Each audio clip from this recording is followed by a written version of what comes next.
play where they're fucking all blonde? He's not blonde. He's actually red hair. Oh, what? Yeah. Oh, that's a lie. That's how a lot of the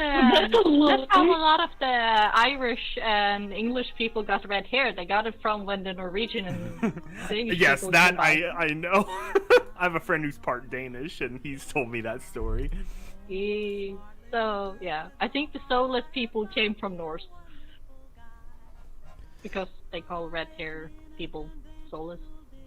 Oh, yes, of course. Because they're dirty pagans. Is that the origin of that?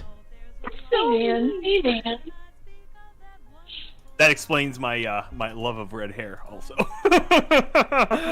Soulless people? No, just very attractive. Okay. I got scared for a second. But No, should we start the Fuafi? It's Vermont's show. I'm just here to party.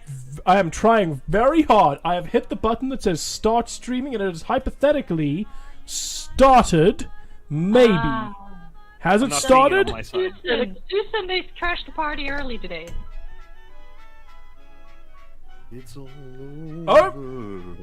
It says it's live, but it started live, being titled as a banana cast. Oh, whoopsie daisy. Oh, because he didn't change it, Vermont. Oh, there we go. Oh, no. There we go. I changed the name. I have changed the name. It is now... The name and thumbnail are back to normal. It is... welcome! As a fair, we could have a banana cast. That works too, but it's just Skybolt has a lot of visitors this time. It's usually Skybolt just chilling. Look. Okay, welcome everyone. Vermont, you're only in my left ear.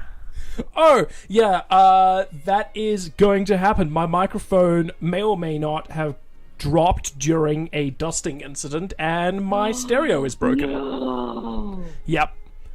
No. So you will all have to deal with mono Vermont. Well, I'm lucky then, because I have two Vermonts. Yay! I have two champions. You're in the center in the Discord chat, but in your output on the Breakroom podcast, you're only in the left ear. Oh, okay, that's very strange. Yeah. Vermont's microphone is broken. We've already kind of figured that one out. Okay, well, whoops. But while we're busy discussing... I kind of wish I was in the corner somewhere just looking at people like... What, like Michael Cera in Scott Pilgrim? Something like that, you know, just to make it funny. Chris is Michael Cera now. Wait, what is his pickup line to Ramona in that scene again? Oh, he's like holding the solo cup. Why don't I remember? I have no idea. Oh man, I'm sorry for the spin-off. I was listening to the soundtrack recently, so I've been the visuals, but I forget what he actually says to her. He's like, "Oh, this is a cool party, right? I hate parties," or something. And she's like, "Yeah." Yeah, me too. I refreshed the Freshy Wifey, the Stuffy Wifey. I refreshed English. I refreshed the stream and it's still not online. It says waiting on EAST Corp. Oh yeah, that's... Oh no, you have to go to a different stream. You gotta go to a different stream. That is now the... officially a dead stream. I should kill that stream probably. Yeah. Yeah. Okay. I have to redo my tweet. Okay. Yeah. Okay. So I'm just kill that stream. Damn it, Vermont! You fucked it up. I did. You can tell him how to practice. Delete forever. The thumbnail is still banana cast though, which I find really funny. I should let me go in and just change that. That from thumbnail. my book launch stream. Yeah, that was fun. The only thing I did wrong that stream, it was mostly a good stream, except my background music might have been a little loud. That was my fault. It was so perfect on the Titan stream, too. I was just listening through some old podcasts to, like, remember what we talked about for the continuity for people, so it's a seamless transition across 10, 11 months. And, also, yeah. Yeah. I'm sorry, I was go ahead. gonna say, can we have somebody hop into the live and like listen to see how that loud Fredbot is? Yeah, chat, can you hear me alright? And can you hear everyone else alright? And is Fredbot too loud? I got a brief hearing of my own voice when I listened to it on my phone, and I could actually hear myself pretty well. It could be that not only is my speaker bad, that my mic bad, but it could be that Needle's speakers are also bad. Could be that... No, I hear everybody else clearly. Nah, I think... Yeah, no. I'm putting this on Needle. I think their speakers suck. No, I think Vermont, like, check your microphone output and see if you can, like, pull it to the right or something just to recenter it. See? It's not me. Screw you. No. Yeah, it's okay that it's mono, or switch it to mono. Like, if you're still in stereo, the output is then only outputting in left. Okay, nah, see, I jumped into the chat and I can hear myself fine. I mean, I can't fix the mono. I mean, not with regards to the mono stereo issue, but with regards to my volume and muffling issue. The mono stereo issue, that's a whole other thing I need to try and fix. And the DJ Pwn 3 is very quiet, so it's good. All right, cool. Okay. I'm gonna have to try and problem solve the mono stereo thing, though. But in the meantime, what has everyone been up to? It's been 10 months. Oh my gosh, it really has. Yes! I think we talked, November or something? I was re-listening through the podcast, and there's even the little scene where Neil's like, hey, I'm gonna be in town, we should hang out. And then we did. October. And then we did, you're right, we did! We spoke on Fallout Day last time. Oh, it was our anniversary stream. Yeah, it was our anniversary stream. And I'm gonna try, hopefully, to host one of these at the top of every month. If possible, because I miss these. I did miss these too. I miss hanging out with you guys. Exactly, like these. Yeah, it's been way too long. This is easier than like sitting down and writing a script and producing a story and creating an entire content. So. I know we learned that over the years too. Our voice work. Also, I'm not gonna lie, I do miss working on all the different shenanigans that EAST Corp tumbles up. I'm writing as know. fast as I can. What do you mean? Tumbles up. It sounds fun. I was Vermont listening has to, totally ignored my request for work. I was re-listening through the opening of Red Reaper again, and it is so fun, the reveal of Chris, and it's like, wait, you're a chick? Such a great intro. My Yeah, that's a lot of fun. I like hold up one sec. Yo, Holding everything. what are we holding on for? Everything. Okay, Everything. I've got a fork. I'm holding on to Everything. it. What are we waiting? Grab your cat. Grab your dearest. Hold on. Hold on. Ah! When do we stop holding on? When Please I don't hold scream. It hurts my ears. I'm sorry. I'm sorry. It's okay. Can we stop holding on now? But yeah, you can stop. Oh, okay, cool. I remember one of my favorite moments about about the early parts of the Red Reaper was just the complete change of pace with regards to the Red Reaper's antagonism towards DJ Pwn 3, because it just towards DJ Pony, it wasn't, because that wasn't something we experienced before. So that was really fun to see DJ Pony trying his normal his normal routine, and the Red Reaper just being like, dude, shut up. You know, when the charm doesn't work anymore, you actually have to like, what shall I do now? Yeah, the charm did not work on The enemy. on Carmina. It was fun. It was a really fun shock me moment.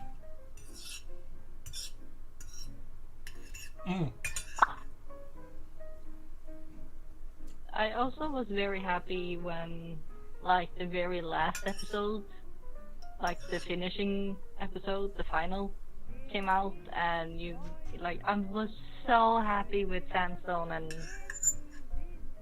with her, like, I was just like, So, Sky, you've you noted that you've got another book coming out. I don't think he's paying attention. Sky, are you there? Or did he, I think he must have stepped out. Everyone, I think Skybelt's pooping. No. Yeah. Pooping? I think Skybolt's out pooping. Oh, pooping. Yeah, I think Sky. No, his water heater broke. His water heater. Yeah, but that's code. No, his water heater broke. No, that's. He's got people over his house. If you have to go to the toilet, you just so I have to go and pee. There's no shame in saying you have to pee. Yeah, but sometimes you speak in code. Why do you need a code? You need a code when you need to pee. You Why? don't need a code when you need to pee. You need a code when you're pooping. Why? Yes. That's why we say we're dropping the kids off at the pool. Is that really Taking something the that you say? That is something that Americans say, yes. They say, oh, I gotta go drop the kids off at the pool. Gotta take the Browns to the Super Bowl. Okay, I have heard that one before. I've heard that one. You have heard that one? Okay. It's like, these are definitely things that people in America say. To be, a lot of things are things that people in America say. Okay, no, I just straight up say I have to go to the shit.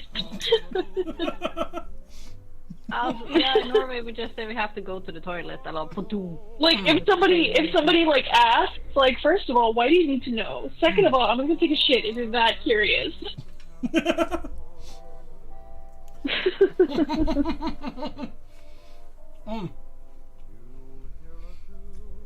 So, okay, well,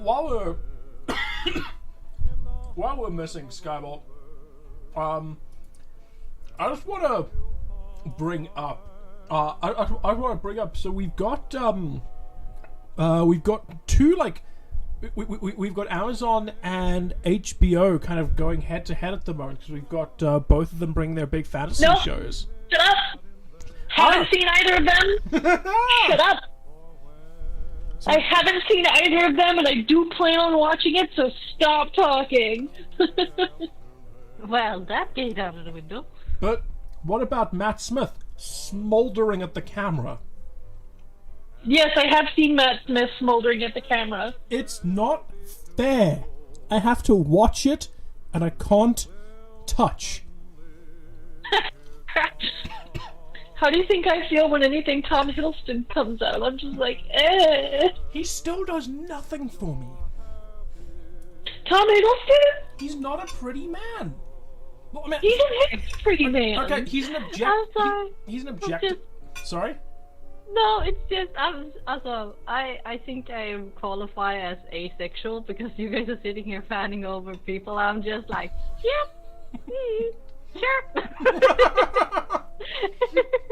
So please continue. I think he is an objectively pretty man, but he's just very much just. He is not my type. I remember. You know what the issue is? It's the. He's too clean cut, and I don't like clean cut bad boys. I've always said my type is someone who looks like they haven't slept in 2 months. Like, see, that's not my type. Not my type at all. Like, I don't know if you've seen Sandman yet. Yep. You know, I'm not a huge fan of the main actor. Honestly, I wish they'd put Tom Hiddleston in this place because Neil Gaiman talked about putting Tom Hiddleston in this place, and I'd be down for it. That'd be a sleepy, greasy man that I'd be down for. But you know what? No, they didn't. So okay, but okay.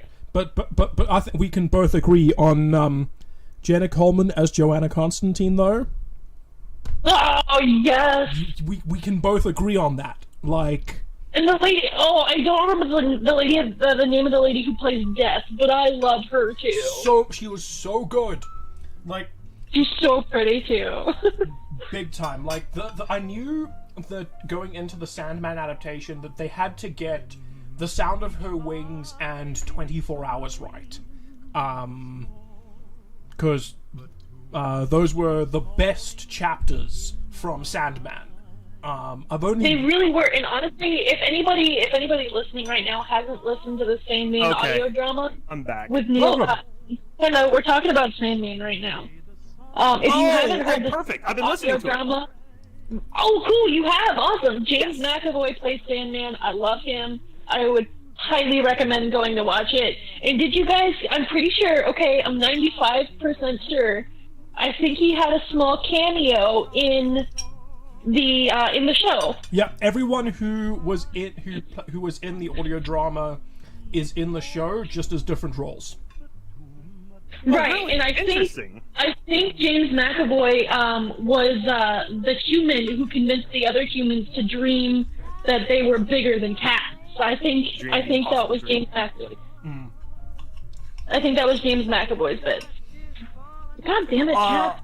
Yeah, let me just preface for people. Sorry, I woke up, my water heater was leaking all over my garage. I had a very hectic morning, so I had to go Your and mom said it's a euphemism for shitting.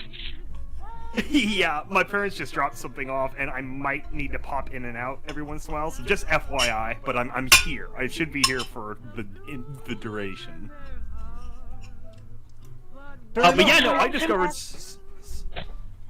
Sandman 2, where I hadn't heard it before, but then of course Audible was like promoting the heck out of it, so I'm like, well, I'm sorry, I've heard of it before, obviously, you know, classic 80s, and Death being the goth girl based on Susie Sue, of course, and yeah, no, it's quality. For people who like audiobooks, well, obviously, if you listen to our stuff, full cast, a lot of sound effects and music and everything, very enjoyable to listen to.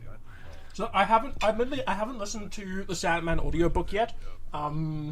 I've read the first... It is very good. I've read the first 2 graphic novels. I've read Preludes and Nocturnes and The Doll's House.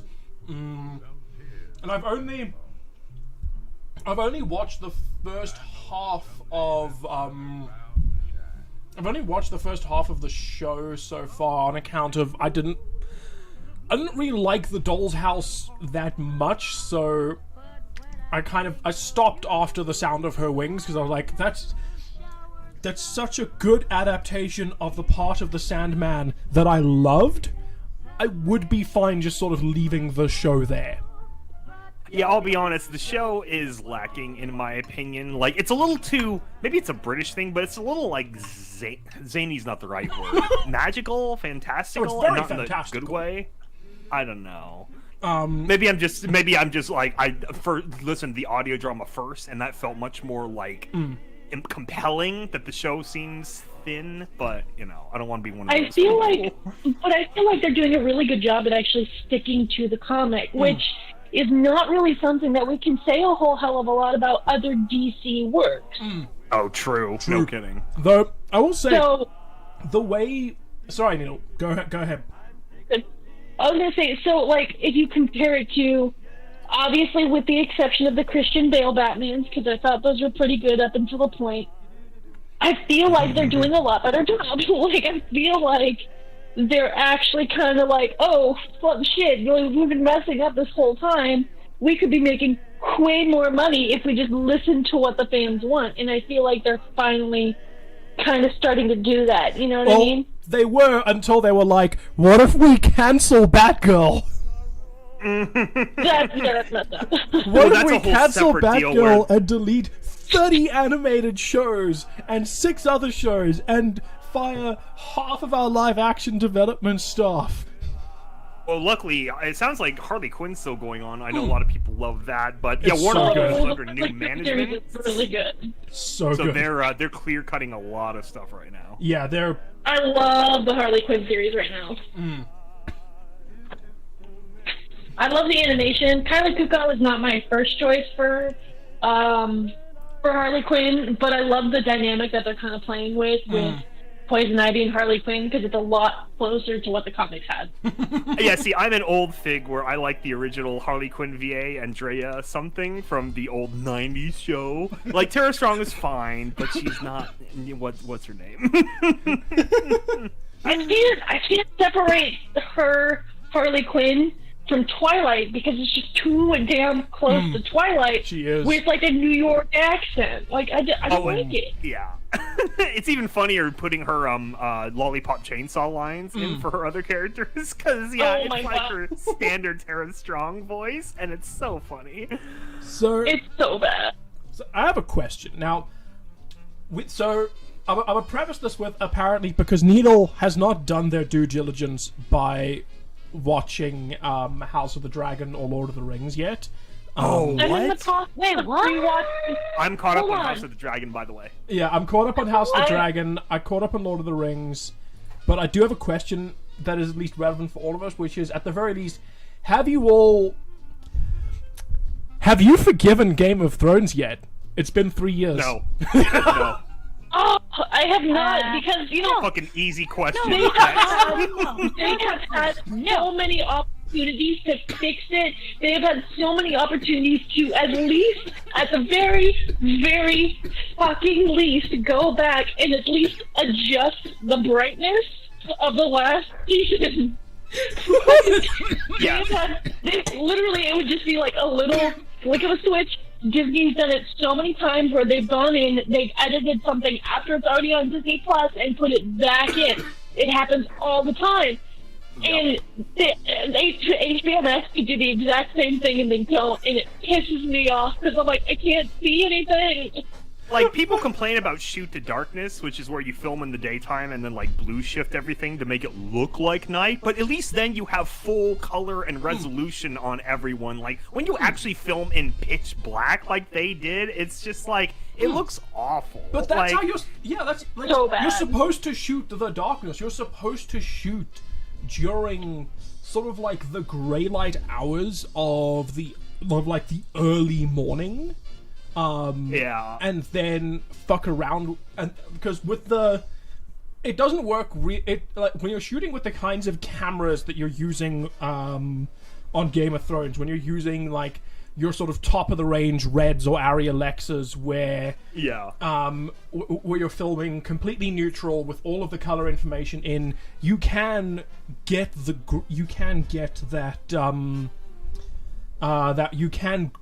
grade it down to nighttime. The thing is that Dan and Dave wanted it filmed at night because they're kind of like Todd Howard, where they will make an entire production decision seemingly so that they can market a thing purely on having done the incredibly cool thing. Like, there's a part of me that believes that still conspiracy theory believes that Todd Howard wanted everyone to be wanted no NPCs in Fallout 76 just so he could walk out into E3 and say, every single one of the people you saw in that trailer was a player.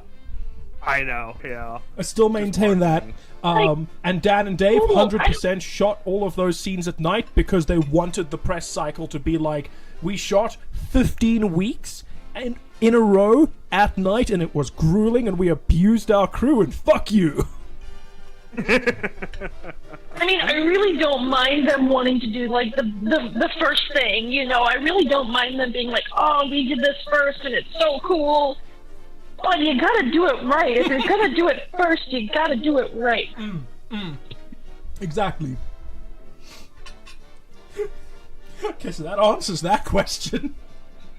Yeah, so no, for me, everything after, everything in season 7 and 8 should be totally redone. Like, they should just, like, not, like, just redo it. Like, because season 6, I like the ending, Battle of the Bastards, and the Starks retaking Winterfell. That was very cathartic for me, who was always a Stark stan. Agreed. But, yeah, 7 and 8 are just so terrible for every single character. Like, you have the big reveal that Jon, okay, yes, R plus L equals J, he is Aegon or Aemon Targaryen and whatever, and then he gets freaked out because he's having sex with his aunt and everything. He barely even cares about that, though. He should have been in line for king rather than just being this, like, oh, she's my queen. And, like, he has no personality whatsoever in the last 2 seasons. It is very sad. It is very sad, and on top of that, he would technically be first in line. Yes, he would, because he's the old. Well, he wasn't older, or was he older? He was younger. He's the male. Yeah, of course. How it goes, at least, how it went is it's no matter what, it's the first male. So even if Aegon or Jon Snow or whatever we're gonna call him is younger than Daenerys, it doesn't matter because he's a male heir, so he would go first. So and not only that, but Daenerys he was the direct. Shut down. Yeah, he was the direct male heir of the eldest Targaryen, also Raymundo, whatever his name was, the one who the Fat King. He like craters his chest in on the battlefield. But anyway, yeah. So It definitely should have been Jon. Jon Snow, first of his name. And no, it's like his whole ending is just sad. Like, the only good thing is, okay, he doesn't accept their, like, you know, cucked forever sentence, and he just goes off into the wild, and hopefully he can find another nice wildling girl to be his McQueen or whatever. But, like, McQueen. Look, Jon Snow's going to rejoin the White. Sad. Jon Snow's going to rejoin the Night's Watch. Okay, why is there a Night's Watch? What? Yeah. And then of course everyone hates Bran the Broken, first of his name, who's when his kingship ends, it's over because he doesn't have children, and he probably can't make children for numerous reasons. No, and then also he's like this he's soulless demigod. Yeah, he's a president king. That's elected. He's an elected king. official. Ridiculous. Just like. And that's as close to that topic as we're gonna skirt tonight. Yeah, so anyway, that's the one bad thing about House of the Dragon is you know what it leads to, but so far, the show itself is fantastic. Yes. I will say, without spoilers, because Needle still hasn't seen it, I'm enjoying House of the Dragon. I'm enjoying House of the Dragon, I'm enjoying the performances. Yes. Doctor Who is one of the dragons. Yep, Matt Smith smoldering at the camera is really great. Matt, like, he's also... it's actually also kind of just unfortunate because he's kind of... the other actors are really good, but he makes them look bad. Yeah, he's got... He is eating the scenery. Oh no. Not in a Especially bad his way. meeting on the bridge with his niece and that whole scene, that was so great. Just the entire... Because they say almost nothing to each other, but it all works out in the eyes, and it's just like, it's such a good scene. That, like, he does such incredible work, that and to be fair, he's cast very, very well, because his character is a character who, whenever he is in the room, he is supposed to dominate your attention. It's very much kind of like when Tywin Lannister was in the room. It was okay that actor stole the scene. Oof. Because the actor was supposed to... the character was supposed to steal the scene. The character stole the attention because no one else could match it.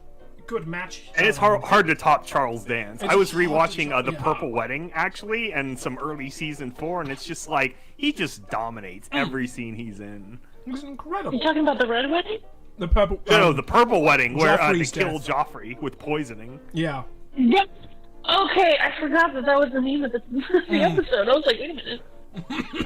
It's just, it was so cathartic watching the little shit die. The problem is such that a bad king. the You're catharsis goes... supposed to hate Joffrey. Like, I fucking hate know. Joffrey, and I know I'm supposed to hate Joffrey, but Jesus, that child did such a good job at making people fucking hate him. Right? Like, I know. he's in- I hope he has a good acting career after this. He's in, like, the 3 best performances of that entire show is Charles Dance, that kid who played Joffrey, and then obviously Peter Dinklage.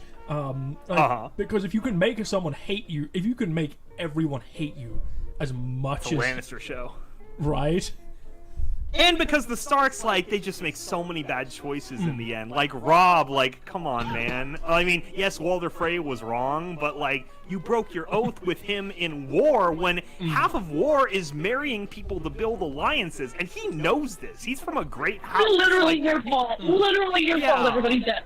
It's funny. and I it's think... just, okay, you really wanted to bed, this girl you loved. Yes, great. Don't we all? But this is medieval kind of ages where marriage means much more than just like, oh, I actually love you and want to sleep with you. The thing I really like about the way that structure was handled, though, and I think it's because it shows like sort of George R.R. Martin being really clever, is the Lannisters are a much more intriguing character-wise, like moment-to-moment micro, sort of micro beats.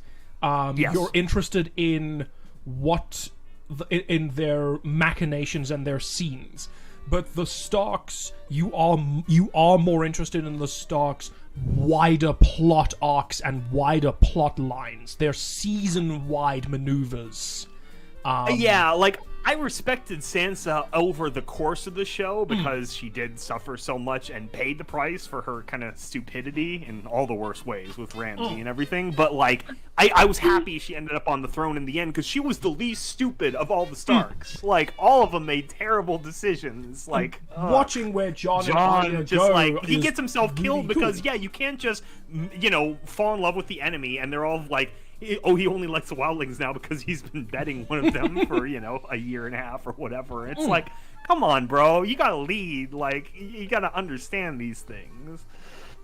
So, like, I think structurally those were some really good ideas. I was always like, I didn't really care about what's Cersei gonna be like in season 3, season 4. I knew more. I could guess more or less what Cersei was going to be like in those seasons. I was more interested as, like, if Cersei entered a scene, I was rapt with attention. But whenever a season ended, my mind was always like, oh my god, I cannot wait to see what's going to happen to Arya across the course of the next season. Yeah, especially in her trip to Bravos and becoming a faceless lady and all that stuff. Like, it's just like, she was a good character too, and especially I'm not sure what season it was, but when her and Sansa then double cross Littlefinger, that was a great scene. That could be the end of the show right there, because he started all this shit. Damn it, Littlefinger. Arya, I think the best Arya season was her with the Hound, because the thing I love about Arya is you basically see her with all of the most.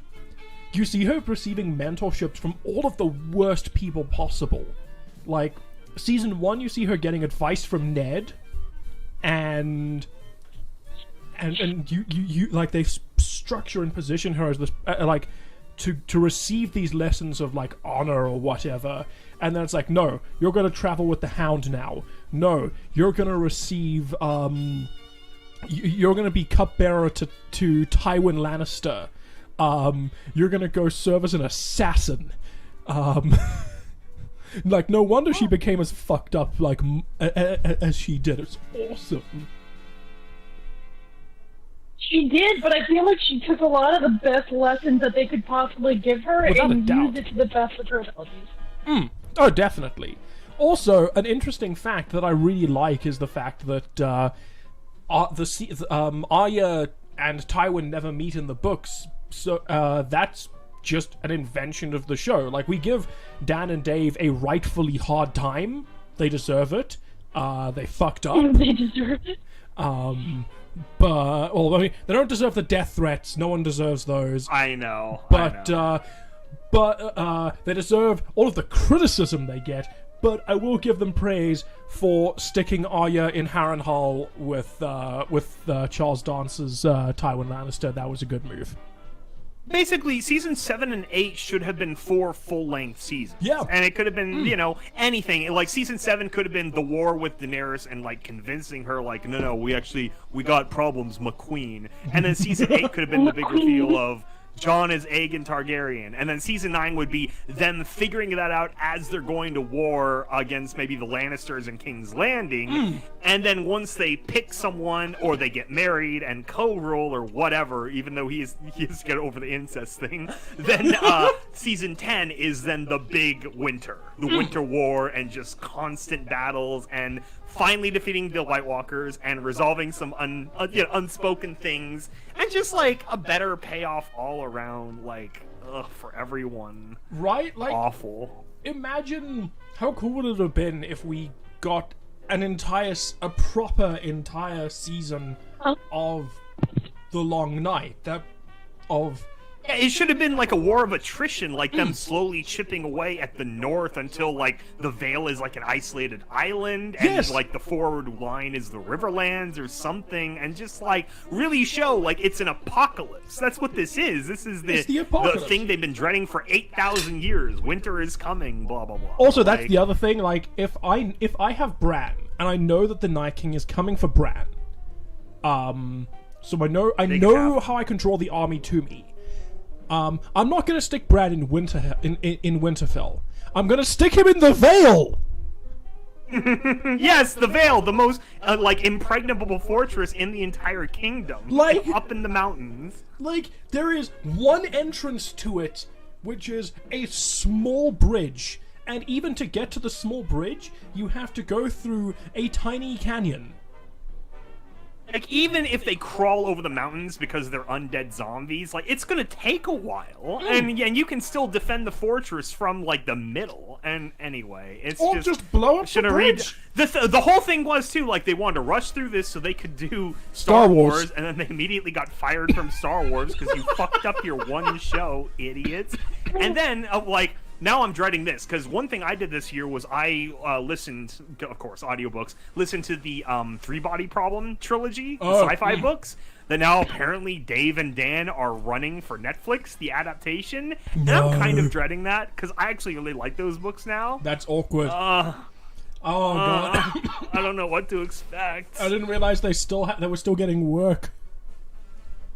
They're so good. Like, for people who haven't read them, it's a sci-fi trilogy by this Chinese author named Cixin Liu, or I'm not sure how to properly pronounce it, but anyway, it's really good, and it covers like basically 400 years, several generations. But there are, early in the second book, you get some characters that you then stick through to the end because they have like cryogenic freezing and stuff. But anyway, it's this really big sci-fi spanning epic, and really, like, if you like The Expanse, if you like that kind of like space opera, sci-fi, or Dune, or whatever, I think you would like this.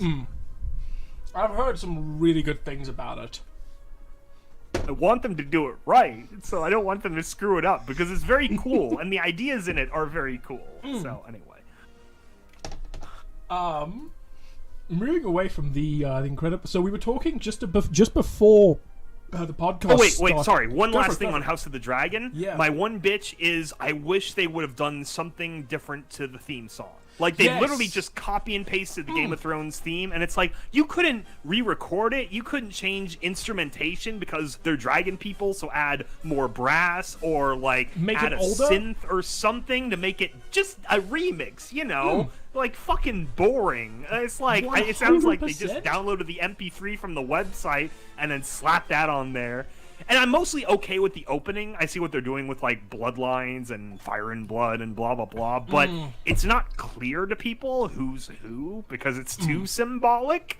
Like, a map is easy. You could be like, oh, that is the Winter Castle, and that is the Red Castle. With this one, it's, like, very subtle logos, like, oh, this was Aemon II, and this was the Mad King, and this was blah, blah, blah. Like, no one knows that outside of nerds who watch Game of Thrones lore videos on YouTube. Yeah, like, I think... I don't like the visuals on the new on the House of the Dragon opening. They're plain too. They're plain. And it's not interesting to watch. So like I much preferred the visuals on the Wheel of Time's opening because I think that better hit the balance of like symbolic that was obvious enough, you know. Like, oh, yes, I see all these threads being woven together. Gee, I wonder if this show has anything to do with fate. Yes, threads woven to yes. Okay, cool. It's been 2 minutes of yep, Message received. Yep, and okay, cool. I didn't watch Wheel of Time, but yeah, that sounds like it would fit a lot better and be more descriptive. It was very. I think Game of Thrones has worked so well. If only because it was great to just be like, all right, cool. Especially because it updated consistently, so it was like, this is where our heroes are this episode. These are the locations that was important. It was great. Will be in this episode, especially because this. And I actually kind of wish they'd stuck with that for this because. Again, without spoiling for Needle, we're in parts of the Seven Kingdoms that we haven't seen before. Yeah, like, or just remind people, like, okay, where is Dragonstone from King's Landing? It's, you know, east in the ocean, and then where is the, what's it called? The island with the Valyrians. And yeah, and I kind of know where it is. I think it's by Stormbreaker Bay, but again, I'm like a lore nerd, so I kind of know. Like that kind of stuff could be fun, but so there was before the podcast was starting, we were talking about and so we were talking about some films, and so I haven't seen The Northman yet, but specifically I wanted to bring up the fact that just the idea that this year has been absolutely stellar for non-MCU films. Like, thank God. Like every year, there are a lot of really good non-MCU films that come out, but specifically, there have been a lot of good non-MCU films that have come out that have caught the public's attention in a massive way. Because this year, did you see Nope? No, I'm gonna go see it in the next. What? I'm seeing it in the fuck! I'm seeing it in the next 2 weeks because the last movie I saw was Bullet Train. That was about 2 weeks ago. So like I can't go see films too often. Dang it! I can't talk about it now. Well, I mean, if none of you saw it, we can't talk about it because it's one of those things like you don't want to spoil it because it's got a good twist in there. Because of course it does. I desperately want to see Nope. So coming. Oh man! Like it's been a banger of a year. So far I've seen from films coming out this year. I've seen The Bad Guys. I've seen Bullet Train. I've seen The Green Man, I've seen Top Gun Maverick, and I've seen Everything Everywhere All at Once. And goddamn, they've been bangers. I'm afraid I haven't seen most of those, but you can talk about them. I have a list myself of some movies we can talk about. The last movie Lucas and I saw in theaters was Thor: Love and Thunder, and my coworker hated it. I thought it was hilarious. I thought it was a lot closer to the Ragnarok humor, which is what I like about Ragnarok, is just the stupid, corny, Taika Waititi fucking jokes. Like, I love those. They're stupid. They're great. Also, I gotta say something there. What they did with the lore of Norse mythology, it's just the lore of the Tor. It's just like, vibrates in Chris. Excuse me, but she doesn't look like that. She's supposed to be like half a corpse and half a lady, and she doesn't have spikes out of her hair. And she's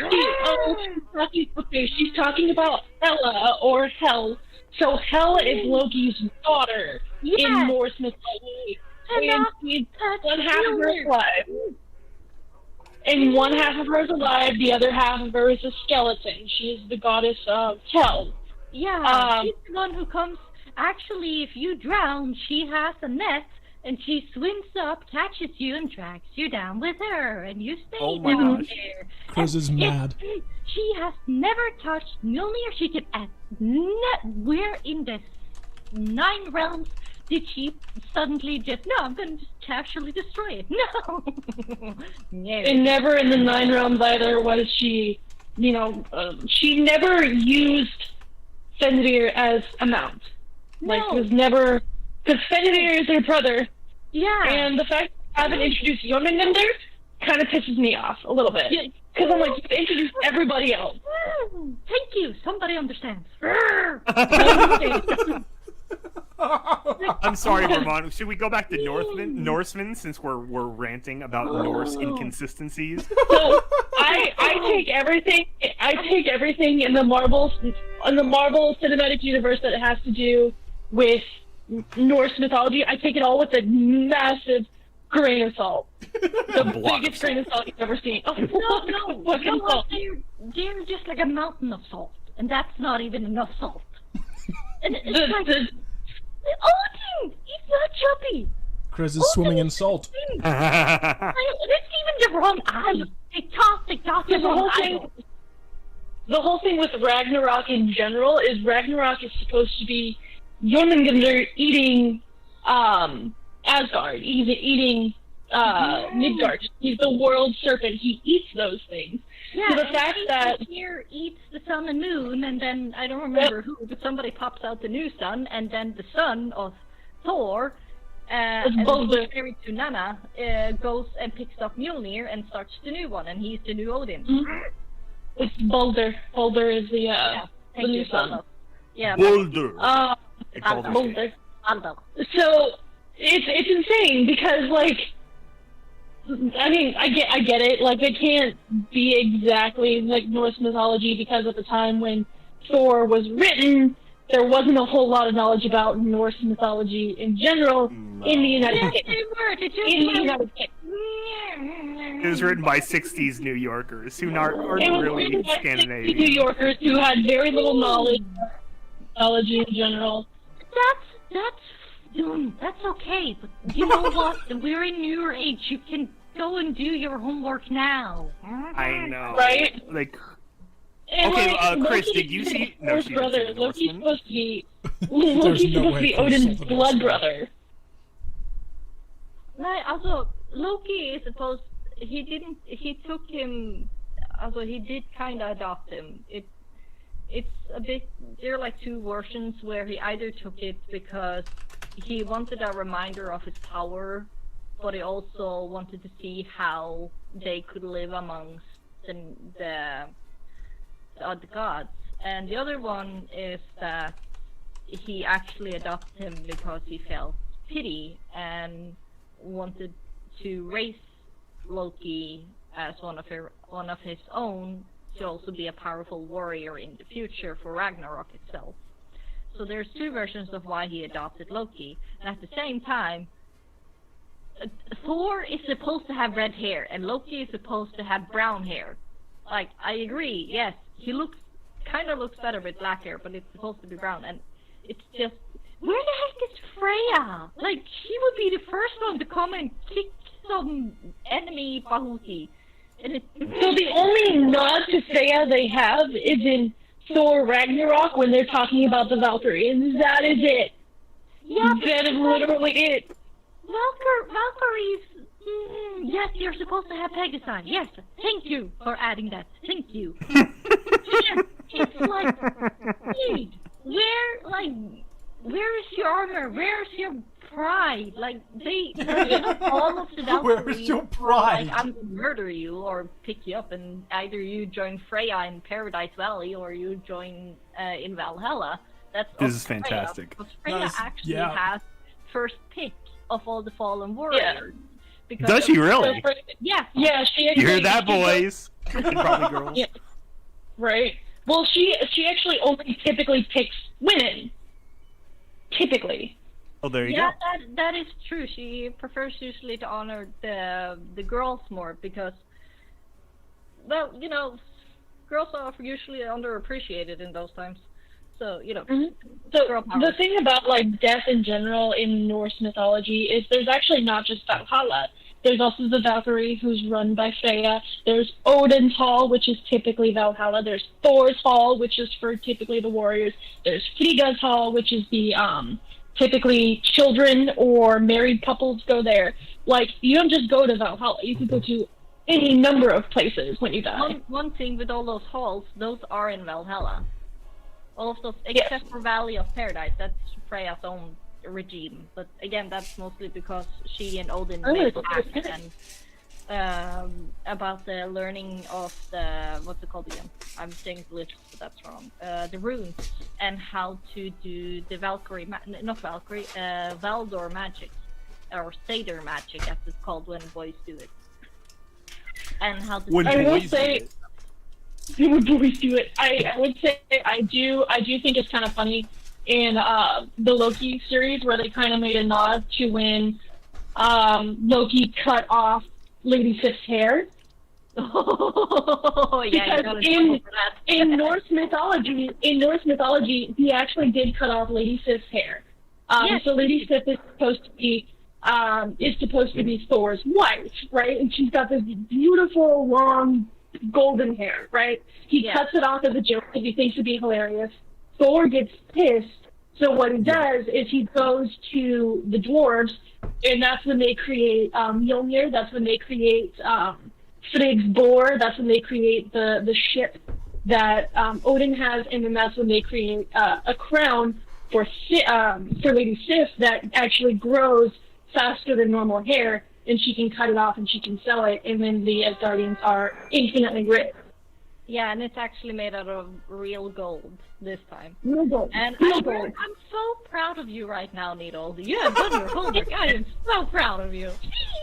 Thank you. I do my best, especially when I say that I am Norse pagan. I don't like to be like, I like the Marvel characters. Like, no, I'm actually doing my real Norse mythology. Yee. Woo. So I Okay, so did our Valkyries get that out of their system? No, we did not, because I have one more question. Oh. So, Edel, who's your favorite Valkyrie? Oh no! Oh no! I can help No. you. My favorite one is Eir. If you don't remember who it is, that's fine. She's not well known, but she's my favorite. She's my favorite. I'm sorry, She's my could you favorite. repeat You that? wouldn't have heard of her. She's a pretty underground Valkyrie. Eir is one of the Valkyries. It's the only actually Norse god who has to do with healing. As long as Eir is being worshipped as half a god or a Valkyrie, there will always grow medicine plants in the human realm. There's more about her, but you can find that out for yourself. But Eir is at least my favorite, and I work a lot with her when I do spiritual stuff. So, I mean, I like a lot of the Valkyries, I'm gonna be honest, for a lot of their own reasons. But I think the one that I'm most interested in right now is Kara. I think it's Kara. It's like Kara or something like that. So she turns into a sloth, and I like her. Yee. You can So relate I'm to learning. songs. I'm learning about all of them. Oh, Morning. Kara. Yee. Yes, she's a good one. Nice. Okay, now we can continue. Okay, so Yay. So now that the North women got their piece in Vermont, what did you think of the Northman? I have not seen the Northman. What? Oh fuck. Okay. I'm just ruining Skybolt's day here. It's like live action Vinland Saga for everyone. I just started watching that, but it's almost literally the same plot. And it's good. I liked it. I thought the ending was acceptable, as far as the themes of the story, but I wish it would have been a bigger battle. I'll say that. Yeah. So it was cool. Good cinematography. A lot of good, northern landscapes and stuff. Robert Eggers, that Yeah. was it. Robert Eggers, that was who made it. Yeah, Eggman. I gotta say something. Like, I see Roy Mustang is talking about God of War in the chatty waddy. Oh no, we've I'm just activated like- Chris again. Oh It happened. The Greek guy doesn't know the Norse stuff.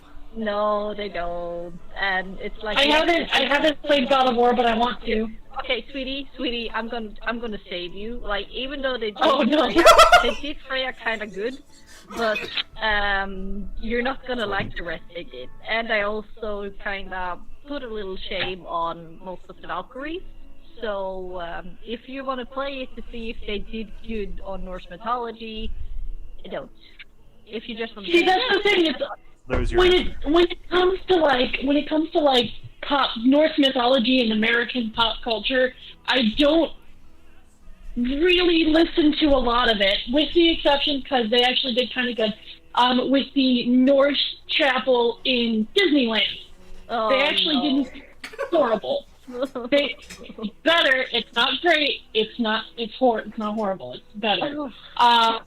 Sweet. I was like, hold on, don't freak out. They do a lot better. Like, they attempted to do their homework. It looks like they actually asked somebody who may have Norse descent in them about it. So it's a little bit better.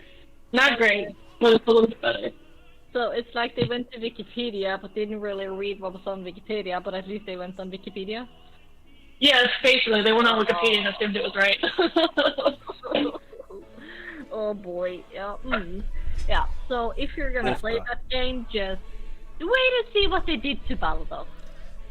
Have fun. If ever, I feel like if ever there was a time for me to, for EAST Corp to start stealing from the animated adventures, this conversation would be it.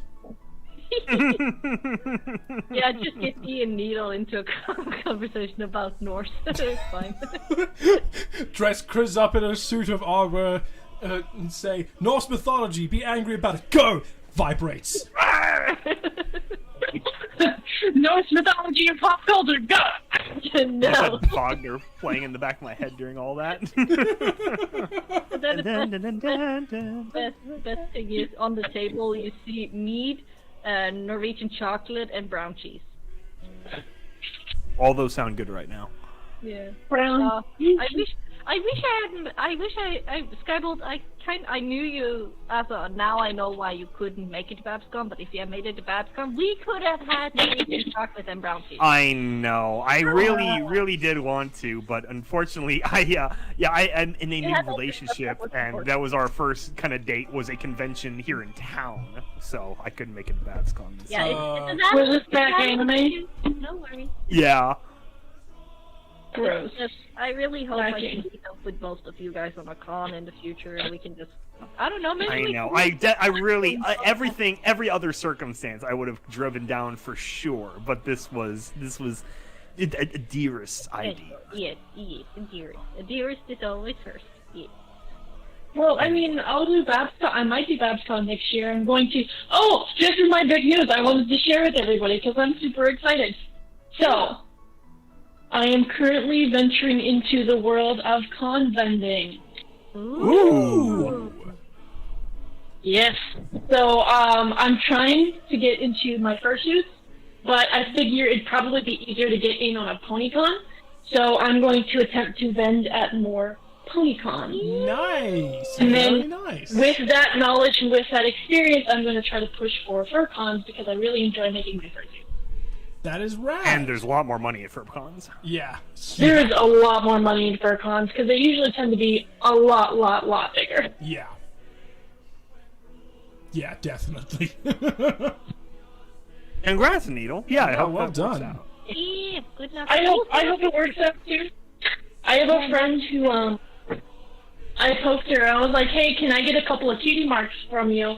And she sent me like 40 different cutie marks and pairs of eyes.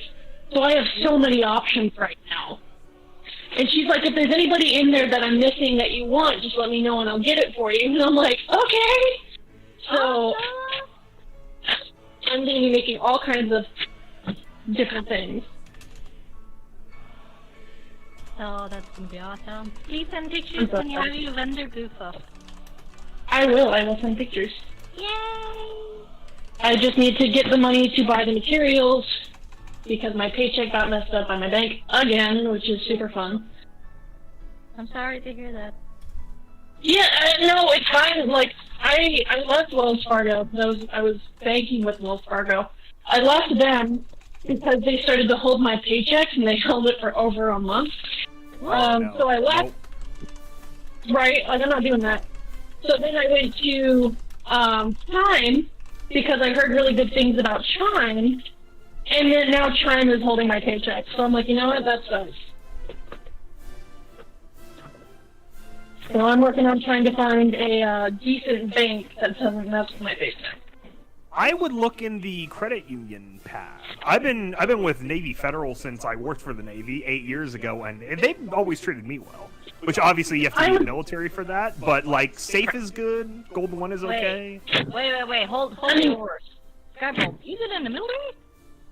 No, I worked for the Navy. I was an engineer at a naval shipyard. Ah, okay. I thought we had some unspoken content stuff here. No, I'm as military adjacent as possible in my family and everything. My mother was a naval reserve, so that was the start of the connection. But no, I was never a sailor or soldier, but I worked for the military for like 10 years. So yeah, yay.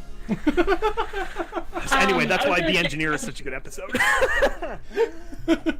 Written with I would heart and soul totally do and credit passion. union if I wasn't planning on moving outside of Texas. Oh, I think Safe and Golden One are there. Also, I think Texas has what's the big credit union there? They do have something. I think it's called Lone Star Credit Union. Anyway, I you know, anything that gets out of the traditional banking system is a plus in my opinion. Cough, Yeah, I cough, don't like- move to Norway, cough, cough. Move to Norway. I mean, I would like to. It sounds like fun, and I'll have you.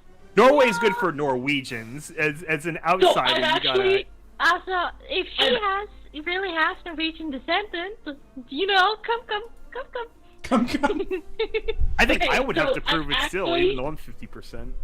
I've actually been trying to learn Bokmal. Yeah!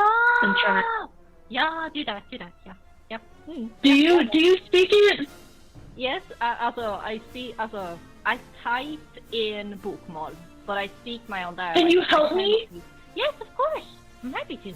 Okay. Can you explain that to us? That those of us who don't know what that Okay, is. Bokmål is basically what most of Norway type as Okay. The written script, language. the written language. Okay. Yeah. And but depending on where you live in Norway, you will have different dialects because people. But usually when people learn Norwegian, they learn to speak Bokmål.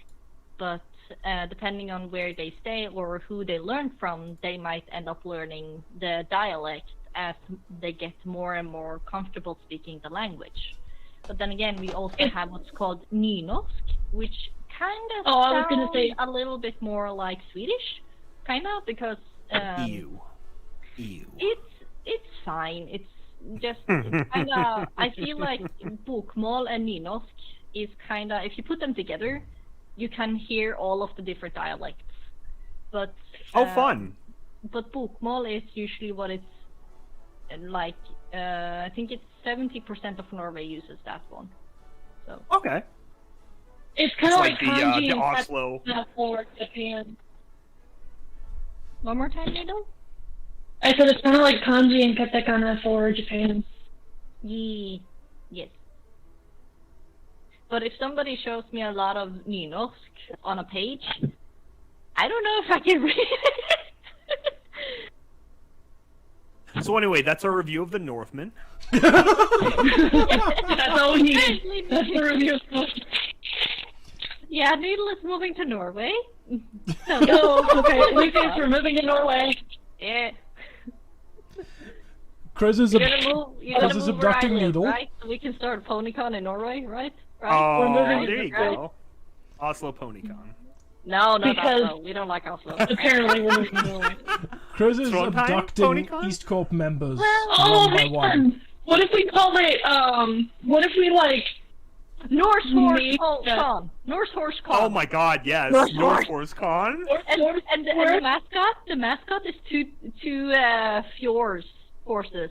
One is like dressed like a Viking, the other one is just, I like fish. I mean, you've got to have a Sleipnir pony, right? Like, that seems too obvious. Yeah, that can be the yeah, Viking we can have pony. a steak here, but Yeah, what if we do, hear me out, okay? What if we made it a pun? What if we made it a pun, like a horse pun, off Midgard? Igor. Igor? That's not bad, but I No. don't know if you're gonna beat Norse Horse. Also Norse I think North Force Con. Horse Con. I don't know if you're gonna beat Norse Norse Horse. That's pretty stellar. Norse Horse Con. So you and I are gonna start North Horse Pun? Yes, and we're gonna have the two mascots.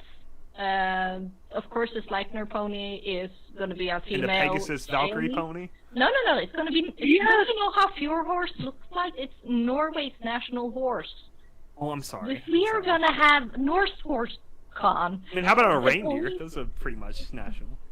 They are, but it would have been fun to have two Norse horses. Well, We can a have third several. one. Yeah, we can have three. three. Even Sacbroni Expo, the con of 700 people, had 3 different mascots. Oh, yeah. Yeah, we that's could do true. that. I know, I made all of them. Yeah. Yeah, I'm just gonna snoop out a picture of a fjord horse so people can see how it looked like. What about, oh geez. We could do, Pegasus, a unicorn, and an earth pony. So we can have Norse horse, we can have the fjord horse, or the fjord horse, and then we can have a Valkyrie horse. It makes The sense? Earth Pony could be Sleipnir, I think, because he doesn't have wings, right? You really want Sleipnir, don't you? I mean, it's just too cute. Like, you just stick little 8 more legs on there, 4 more legs. I love how, like, okay, so in Norse mythology, Sleipnir is actually Loki's son, okay? I Yeah, know. he is. Okay, so the thing that I think is hilarious is that, he showed up with this horse, with this 8-legged horse, and said, hey, don't ask questions, here you go. Yeah, that's the way you do that. Yeah, because, you know, stuff happens. Odin told him, like, hey, make so that this guy can't build a wall in time, or else we're gonna lose Freya again. It's because Loki made the deal. Like, Loki was like, yeah, you can have Freya, and everybody's like, what do you mean you can have Freya? And Loki's like, oh, he'll never get it done in time. And then sure enough, he was almost done, and Loki's like, oh shit, I'm in trouble. He turned into a female horse, lures off the massive stallion, and 12 months later has a baby. Yeah, because he had to stay in mere form while he was pregnant. Well, yeah, you can't just swap back when you're in that kind of way. No, not when you're pregnant. So that's going to create more of, problems. Yeah, also there's a lot of cute fan art where, like, Sleipnir as a foal gives Loki, like, a happy mother's card, and it's so cute! Oh! Of course, every Loki drawing is Tom Hiddleston now. Yes. Right. I mean, I'm kind of okay with that because I like this version of Loki better than I like the traditional version. He is a great Loki, and he's a very attractive man. Oh, yeah, that too. He does his job very good, I will say. He does. So, he does. And I like Chris Hemsworth as Thor. Like, I feel like those were two very good choices for those two characters. Oh, fully agreed, yeah. Also, he makes it fun, yes. Like, Chris, he does a good job. It's still not the entire, like, I feel like you took half of the personality away from the original Thor. Right. But he still did a good job. It's still funny to watch. Like, he has the humor of Thor. That I agree on. Yeah. But it's like, if they hadn't messed up so much, I would have been able to enjoy it a lot more. I think the problem with the problem with the way they sort of did the seriousness of Thor in the first 2 movies, and this is a bit of it's an issue I see in fan fiction a lot, which is a good way of describing Marvel's. It's literally Marvel's. It's how Marvel's approach to anything. Well, Norse mythology is that when you see people writing serious characters, fantastic example of this that I've cited a couple of times is the way that Celestia and Luna are often written in MLP fanfiction. Is people mistake seriousness for humorless, dry, and without character, which is the writing of Thor in the first 2 movies, and then which is just the complete opposite of Thor in the second 2 movies. Like, I prefer him in Ragnarok and Love and Thunder because too much goofiness is still, in my opinion, better than absolutely nothing. But I'd prefer some more dignity. I heard a great explanation that the second 2 Thor movies are basically told from Thor's perspective, that he's the narrator, and that's why it changes tone, because he's, telling it where I'm a great hero, and it's so fun, and, he's trying to, like... It was a very clever take on what's obviously just an explanation for the director change. I actually quite like that. And I like Ragnarok. I love Ragnarok. It's so funny. I still really, really enjoy Ragnarok. Definitely. There was this weird. The thing I thought was very weird was when Love and Thunder came out. I saw a bunch of people being like, "Oh my god, I can't believe that." There was almost kind of like revisionism in a way, where people were trying to pretend like we all liked Thor 1 and 2. Well, I think everyone knows no one likes 2, No except one for me. liked Well, two is 3 movies, and one of those movies is good. That's the problem with 2. You just described every single one of the Star Wars prequels as well. Yeah, let's. Oh my gosh. Speak So, about anyway. on the topic of film revisionism. I mean, no, I mean that's not. We all liked the prequels always. Yeah. I like the prequels retroactively because of Clone Wars. Clone Wars redeemed the prequels. I loved them and then disliked them and still dislike them, and then the prequels the Clone Wars helped me. The Clone Wars. Yeah, I mean, for me, I was just so young when I watched them. It was like, he kind of like, Yeah. As a kid, I was like, oh my god, look at the lightsabers. He hits him with the thing, and then he does a flip, and then he has 2 sabers. To be fair, as a 26-year-old adult, when those scenes happen, I still go, oh my god, he hits him with the lightsaber, and then he does the flip, and then my monkey brain turns on, and I become a 6-year-old again. And to be fair, all Star Wars movies do that to me. All of them, even the new ones. Yeah, for all its problems, I do like the gratuitous scenes in the 3rd movie, the Rise of Palpatine, more than the first 2. Like, I really dislike the Rise of Skywalker. I hate it, but everyone does. But there is a part of me that is like, you know what? I will turn on my monkey brain and enjoy the lightsabers. When the lightsabers turn off, I'll be like, okay, cool. I have my problems with this, fundamentally speaking. But while the lightsabers are on, I will be like, yeah, lightsaber goes swish. It goes swoosh. Also, I kind of enjoyed the subtle lore implication they were making about where, like, Darth Plagueis was, like, a possessive spirit, and that the rule of 2 was a way that, like, the Sith had become this, like, hive mind, like, avatar kind of thing. Like, I thought that was actually a neat idea where it would, like, kind of flip on its head the Palpatine thing of, he kills Plagueis in his sleep. Well, what if it was the opposite, where, like, Plagueis took over his body and just killed his old form? I thought that was I did actually think that was kind of an interesting idea. It's a shame that, like, there is no way that was an idea that J.J. Abrams had. No. Like, so there's a take I saw the other day that I thought was brilliant.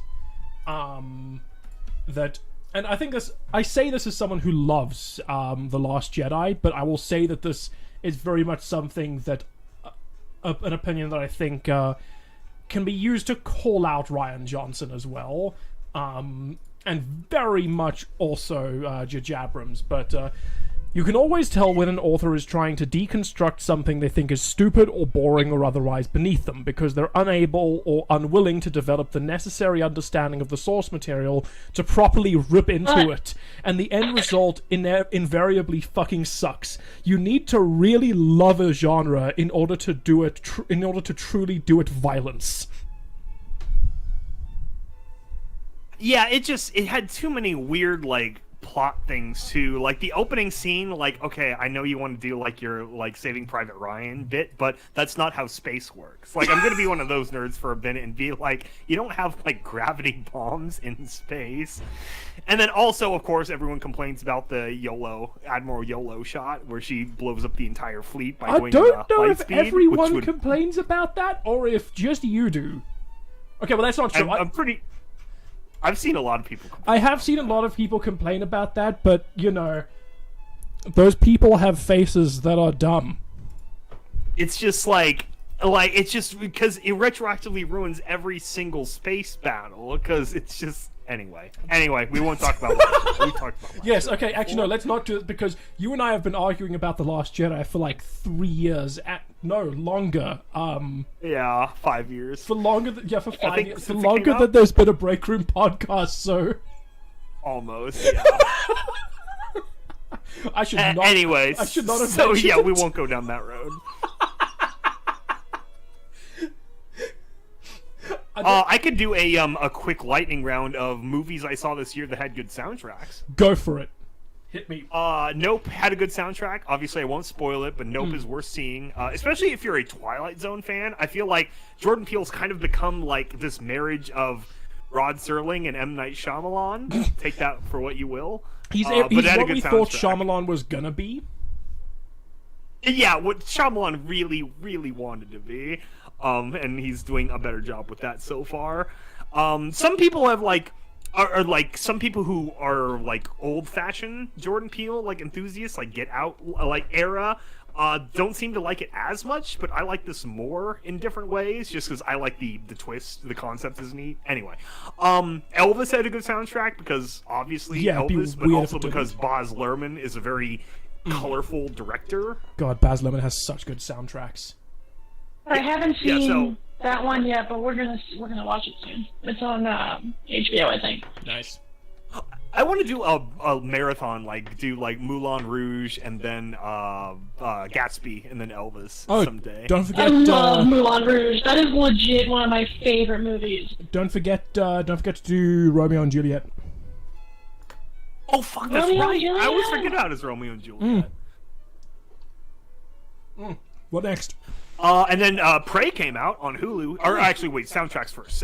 Crimes of the Future had a weird movie for people who like Cronenberg. It's even for people who like Cronenberg, I feel like he kind of half-assed it, in my opinion. Like the ending could have been bigger. I know it's not like one of those movies, but like the concept was really neat, and the soundtrack by Howard Shore is very quality. And then Firestarter remake was a good soundtrack, but the movie was just like, whatever. I totally forgot that even came out. Yeah, the soundtrack is good though. And then Prey, so the new Predator movie. Did anyone else see that? I keep having it's like sitting on at the top of my to watch list. I just keep not getting around to it. I've been my issue this last few months is that I've got all these movies sitting on my to-watch list, but I've been trying to get through MASH for the first time, and there are 11 seasons of that taking up my time. Oh my gosh, yeah, that's a long show. Yeah.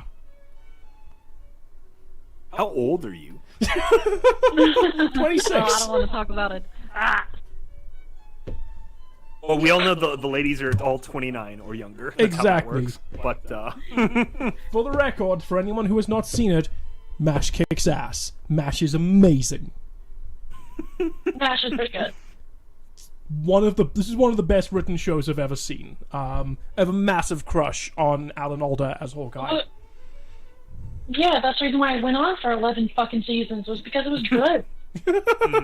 I don't know. See, The Simpsons has been on for like 30 seasons, and it's not good. We cannot credit that for good writing. The Simpsons is great. I love The Simpsons because it's good political commentary for people who don't like politics. It quite recently had an episode. Well, I say recently, about 3 years ago, had an episode that won an Emmy, wherein Grandpa Simpson had to struggle with the fact that it's okay that he was homophobic once, but it's okay because he's only kind of homophobic now. Ow. Something get off me. I'm like exaggerating it slightly for comedic effect, I'll admit, because I am half remembering it. But like, my God, anytime The Simpsons wins an Emmy, I go and watch the episode just to be like, wait, you gave The Simpsons an Emmy? I need to see this, and then I have to stop and be like, wait, what? Why? I'm just so bitter about the movie. The movie should have been about Hank Scorpio, and then they changed it at the last minute to be the CPA plot, and I'm still mad about that. Oh God, yes. Yeah. They had the actor. They made him the director of the EPA and everything. What's his name? And it's like, what the fuck? You ruined like the greatest season 8 episode ever was the Hank Scorpio first episode of the season, and he was going to be a supervillain and all this stuff. And they could have done almost the exact same plot, but then they fucked with it at the last minute for no reason. Topic of film soundtracks. I was really disappointed that Top Gun Maverick didn't have as good a soundtrack as I was hoping for. Yeah, Top Gun Maverick was better in every way except the soundtrack. Like the Lady Gaga song they had her do for the ending was kind of random. I felt like. Agreed. Like they kind of rolled the dice. It was that was weird. It was kind of okay, but yeah, the soundtrack to the original Top Gun is iconic. It's Danger Zone. Danger Zone. Admittedly, I did like the near shot for shot remake of I like also the fact that is the only time that happens, that we get yes, the first scene of the movie is a shot for shot remake of the first scene of the original Top Gun, and then for the rest of the movie it is developing the ideas of the original movie. It's not reusing ideas, it's not rehashing ideas, it's not doing any of those things, it's actually doing sequel stuff. I liked that. I really enjoyed the whole opening sequence with that stealth plane. It was like awesome. that secret experimental plane. That was kick ass. I want a whole movie about just that plane. Right? Because I had no idea what the movie was actually gonna be about, so I went into it wondering if this was gonna be what the movie was, like if this was what it was gonna be focused on. I was like, oh no, cool. I could have done a whole movie about this, but I'm glad we got this scene. That was gorgeous. Yeah, it reminded me of that early 2000s movie Stealth, which I haven't seen in ages, but I remember liking it when I saw it, so I really hope it was good, and not just me being young and in high school. Oh gosh, that was them. Top Gun Maverick definitely, absolutely blew me away. And I cannot wait to do many double features of those two movies for the rest of my life. that is going to be fun. Armand just likes the volleyball scene. I do. I do. That's what we're talking about here. I do really like the volleyball like the scene. I'm a big fan of it. I do like the volleyball scene.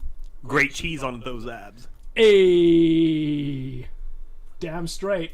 But no, well, like I was saying, Prey, the new Predator Prey, movie, yes. the Alien Predator guy, it was really good. My one complaint, and this is some people have mentioned just because it was odd that they did it this way, but like, I wish in the movie they on screen recorded with the Comanche dialogue.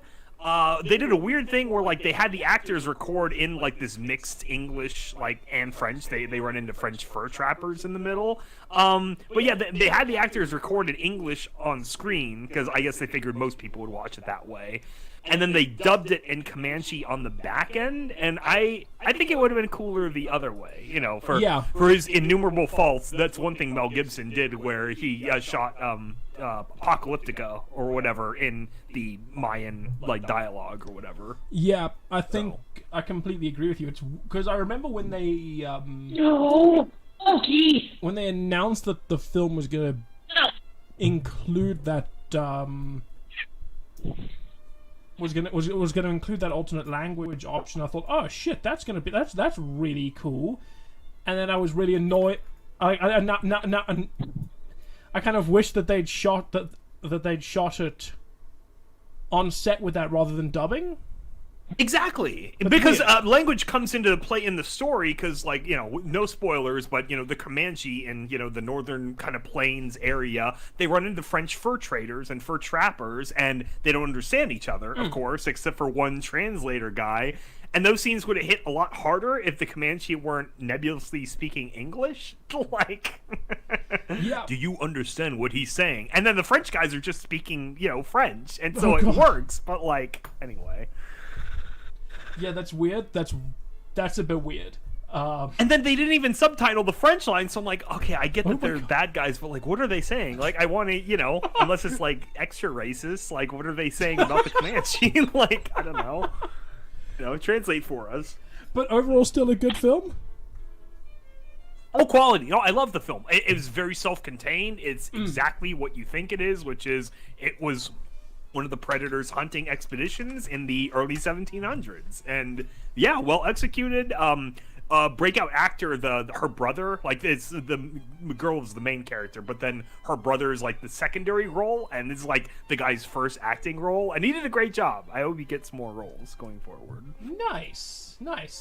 What else you seen with good music this year? I think that's the end of my music stuff, but I will pivot over to a book adaptation, which is Where the Crawdads Sing. Did anyone else see that? I am not. No. A Southern Gothic murder mystery. That is very much up your alley. Yes, it is. For anyone who likes any of those words I just said, it's a good movie. Especially don't read the book first if you're one of those people. Definitely see the movie first if you have no idea what it's about. Just watch the trailer and you'll get the idea. Anyone this year see Everything Everywhere All at Once so far? I haven't. That's on my list. It's so good. Yeah. Oh, it kicked so much ass. Definitely been my favorite film of the year to see so far. Anyone see Bullet Train? Nope.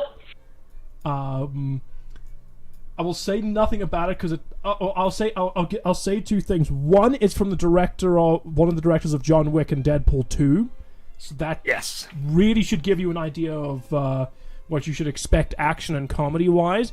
Other thing too, I'm stealing this quote from my brother. But I don't think anyone's described the film better, in terms of the way it does set up and pay off. But this film is not Chekhov's gun. This film is Chekhov's firing squad. Hell yeah! Every single scene is either introducing 2 to 3 new concepts or paying off 2 to 3 concepts. The last film that kind of felt like that, but like not even close to this extent was like Knives Out, where it felt like there were a million balls in the air and it was catching every single one. But this handled it way better, I think. Nice, because it's also just moving a million miles an hour. But I haven't. That covers all the movies I've seen this year in theaters. In theaters being the operative word, of course. Have you guys seen the trailer for the new Little Mermaid? Yes. Oh, did that start? I heard it's a live action one, right? Yeah. Yeah. And visually, I think it's very pretty so far. But that worries me because typically if Disney has a visually pretty movie, it's not always story-wise the best. Yeah. Also, I gotta say, I have only watched one of them, which is The Lion King. That is my bad. Uh-oh. After that, I was just like, okay, they're changing. It's minor things as far as I know, but for me, as like growing up on this stuff, it's like, I'm having trouble liking it. So I'm not really like if they did like what's it called in English, Pirate Planet maybe, but I'm not Treasure Planet. Yeah, Treasure Planet. Oh yeah, Treasure Planet's but amazing. Or Atlantis, but otherwise I'm like I don't follow any of the live action because they kind of lost my interest. The only good one is Jungle Book. I'll say that much. That is actually Jungle Book. So I have a few big complaints about that. It's mostly the acting. Like, the story, I think they did a very good job, but the music wasn't what it was in the original, with the exception of Bill Murray singing The Bare Necessities, because him not really singing, just kind of going, just kind of talking it, like, that feels very in character for Baloo. But King Louie is supposed to be like a jazz king. He's based off of Louis Armstrong, And he's just like, oh, me too. It's like, no, Christopher Walken, you can't do it. That, and I feel like him getting crushed to death was very graphic for the Jungle Book. Like, That's true. it was very hard for a kid's movie that it was supposed to be. I was just like, damn, you really squished him. I guess for me, what really sold the movie was the reinterpretation of Ka as a femme fatale, and also the song that they have, that the remake of "Trust in Me" is a really good like lounge singer version of that. I do like that. I did like Scarlett Johansson as Ka. I thought it was pretty good. Yeah, which I believe is what started the live action trend. Oh yeah, I've heard that was all right. On the topic Pete's of those, Dragon. sorry. Oh, Pete's Dragon was, I believe that one was before Jungle Book. On the on the topic of those live action trends, Disney announced something else extra awful. Oh. What, Pinocchio? No, that's been released. No. Yeah, I know. I haven't seen it yet. I'm worried too. How do you all feel about Mufasa, the Lion King? What is that it? A live prequel? Yes, It's a prequel? a live action Lion King prequel. Oh, Okay, no, so, please, no. maybe I can get behind it if it was similar to the books. Because I don't know if you guys ever read the, like, Lion King prequel books, but they're pretty good. They kind of explained how Scar became Scar, and his name was originally Taka, which meant garbage. Yeah. I thought Taka And meant whoever garbage. was Huh? I thought Taka meant garbage. That's what I said. Yeah. I lack on the air canal, I think. Sorry. It's okay. I said it explains how he got his scar and why he are instead of keeping his name Taka, which literally meant garbage. Yeah, no kidding. Like, okay, you named your kid Garbage, of course they were going to become a villain. What the Right? fuck? You named your least favorite son Garbage. What can go Yeah, that's a wrong? villain origin story. So that's kind of what I'm hoping. Like it'll be similar to the books because the books weren't bad, but knowing Disney and the remix, why not? But I'm hoping. I think half of it too is they want to get as much James Earl Jones as they can while he's still alive, which is weird because they're already using like robot voice for him. Like they basically made a chatbot out of all of his recordings over the decades, and it's a little unnerving because it actually is pretty good. Yeah, They it's did the same thing with Mr. Potato Head. Yeah, but Yeah. yeah. and they did I the think same that was thing more with because Mark Hamill, though the Mark Hamill chatbot does not sound good yet. Like, the James Earl Jones one sounded pretty good in Obi-Wan Kenobi, I'm not gonna lie. Yes, because Vader already has a voice filter. Exactly. With Mark Hamill, though, there's no excuse because he's got fucking 30 years of Joker dialogue. They should be able to make an entire, like, AI with all of his recorded Joker lines. Like, that one weirds me out, that confuses me. They have no excuse, that needs to be good. That they should just have him in dubbing. Or something. Honestly, they just need to recast Luke Skywalker at this point. But because he does not sound good. They need to redo, like, you guys have seen The Mandalorian and the Book of Boba Fett. Yeah, You I'm guys seen that? all caught up on it. They need to fix the deep fake because the deep fake is terrible. Like, with Book of Boba Fett, it was definitely better than The Mandalorian. But, like, in some parts, like, you look at it and you're like, that mouth isn't moving right and it's weird. Honestly, the deepfake You know what I was mean? okay. It was fine. It was not in the Mandalorian. It was awful. Yeah, in The Mandalorian it wasn't great in The Mandalorian. In the Book of Boba Fett it was fine. I was much more distracted by the voice.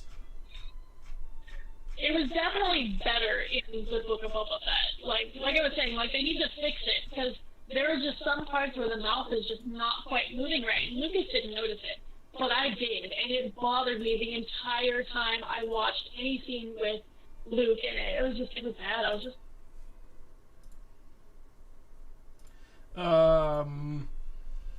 Yeah, it was a bit weird. Oh, Skybolt keeps going. Is Skybolt gone? Hello? No, Skybolt keeps coming and going. Has Skybolt died? Are we holding a funeral? Speaking of death, how are you handling the death of Queen Lizzie, dear friend Vermont?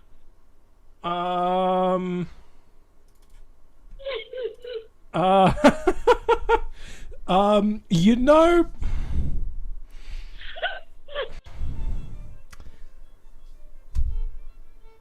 I laugh because I know some of the shit that she did in Africa. And I'm just like, this bitch is terrible. Testing. Skybolt's back. Hello. Skybolt's back. So, I don't know. The only people who missed her were white people. yes. So, Wait, what now? What did I just come back to? We're talking Needle about the asked death of me. Queen Lizzie. Needle asked me as a South African how I'm feeling about the loss of Queen Elizabeth. Oh yeah.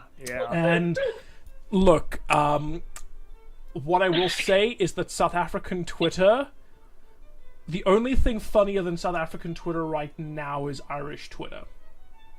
Oh yeah, Oh I've been my reading God, some of those Irish too. Twitter Those has have been been funny. great. So I will say that South African, I would give money to be at Stellenbosch University, at Rhodes, at the college towns right now. They're having Yeah, Irish Twitter has gone full IRA. It's been pretty funny. Oh, it's been so good. I love watching it. They're definitely South African Twitter's popping off at the moment. I'm not gonna say too much. But For anybody who doesn't Easily read it understand, and figure out for yourself. yeah, for anybody who doesn't understand, just go look at some of the shenanigans that Queen Elizabeth pulled in South Africa, in Africa in general. Just go look. Look, She literally said things hashtag like she Irish had a great Twitter. relationship. Oh my God! Look through Irish Twitter too. It's the best. It's so good. I love it. I will say that I do really think that there are a lot of jewels on that crown that maybe they should just give back to us. Oh, there's several jewels you should absolutely give back to you. And by us, I do. I say us with obviously a lot of asterisks as someone of English descent. Obviously, I'm not going to go into the politics of my own ancestry, of course, but but I am currently, but I am a South African citizen, and my concern is that South Africa as a whole right now that there are many South Africans who could benefit from the return of the shit they stole. Mm-hmm. And that is what I will say. I will not say anymore. I won't get into the politics of it beyond that. I did see some good things on American Twitter too that were they were like posting memes of like the flag risen, like floating above the flagpole. Yes, like I it was have- reversed, half-mast. That was kind of funny. Yes. Nancy Pelosi has ordered the flag lowered to 50%. What? She should stupid. order it raised to 150%. Yeah, Oh it's my just God. like, yeah. Right, because at the end of the you motherfuckers were a colony too. It's I mean, it's ridiculous. I mean, you can tell just from congressional support polls like what people think of our politics. So anyway, so yeah, that's how that's going right now. The one neat non-political thing was someone posted a chart of like all her corgis over the years, and there's been like 40, or not 40, but like 12 corgi generations since she was 18. That's the one connection our family has to Queen Elizabeth is my mom liked seeing her corgis basically when she was on TV, probably around the Diana thing, which is awkward. But anyway.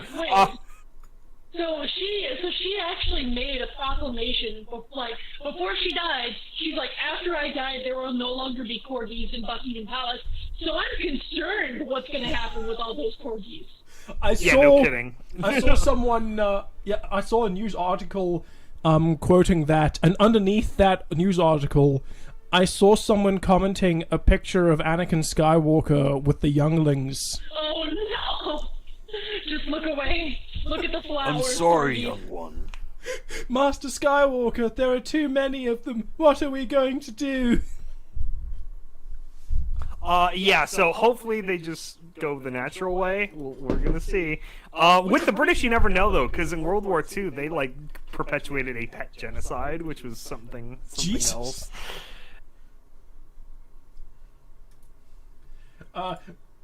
British, maybe don't do that next time.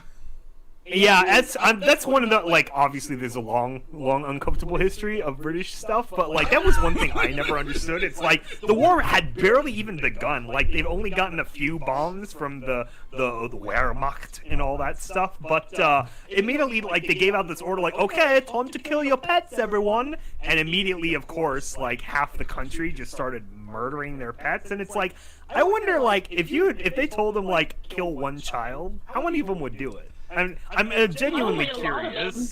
Yeah, and that's one of those like public. Maybe it's a good thing. It's a good thing Kelly's not on the stream with us. It's one of those psychology things that you don't want to think about, but it's like, you know, how many people would. It's like the Stanford prison experiment. How many people would immediately fold and do like an authoritative structure if commanded to? And anyway, that's a whole dark road. But yeah, so yeah, rest in. Very curious. Kelly and Urquhart would be in the stream looking at us like, you what, mate? I was gonna say I'm very curious to like see what happens with King Charles, because nobody likes Charles because of what he did to Diana. Like, okay, to be fair, whatever happens to Charles will happen briefly because he'll die in 5 years. Oh, I think it'll happen pretty quickly. Like, I was telling my coworkers, I was like, I give him 3 years tops. He's 74. I mean, he was firstborn, I think. So wait, it's like he's 70? not going to be around long, and then William will take the crown. Is he only 74? 74, but he looks terrible. Like, he looks awful. I thought he was way older than that. Wow. No, he's in his 70s. He just looks really bad. I guess he had a long streak of alcoholism, is what my parents said, which is why they don't like him. And also, I guess he's Charles III, and the first two Charleses both dissolved Parliament, and they both had, like, really historically terrible reigns, so it's not a good historical precedent for him. Holy shit. Like, I hope he just abdicates. Like, I hope he just abdicates, honestly. Because nobody like likes the Nazi him. king? No, like, one of the other Charleses just before... just before Queen Elizabeth's father, because Queen Elizabeth's father's brother abdicated from the throne because he wanted to be with a woman that wasn't royalty. Could so they he abdicated and he left the throne on to I believe Edward King Charles VII. Edward the Seventh. That's it. If the royals are going to insist on like continuing. If the royals are going to insist on like insisting on themselves, could they please just new names from now on? Like, it's hard enough trying to keep track of everyone in Game of Thrones having the same name again and again and again, and I care about the characters in Game of Thrones. Yeah, it's like the Pope problem. Like, you got to be more original than that, guys. You can't be any more Benedicts or Piuses or anything. To be fair, it's easy to keep track of the popes. There's the Nazi Pope, and there's the and then there's like the hard rock awesome Pope. Those are the two popes we've had in my lifetime, so that's how I keep track of them.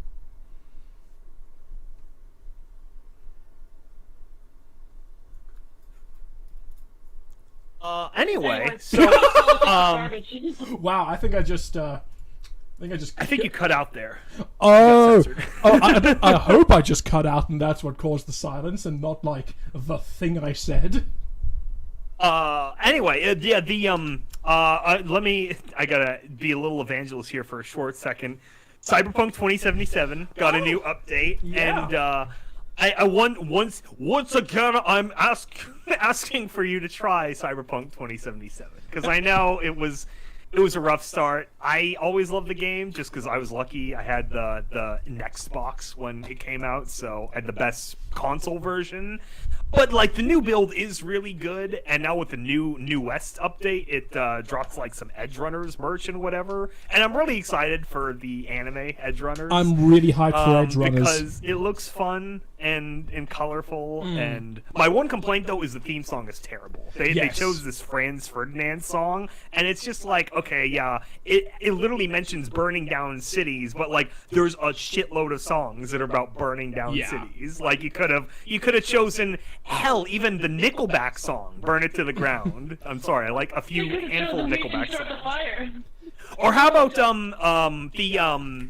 what's that fucking band called? Megalithic Symphony? Well, it's "Burn It to the Ground" tonight. Let me find that.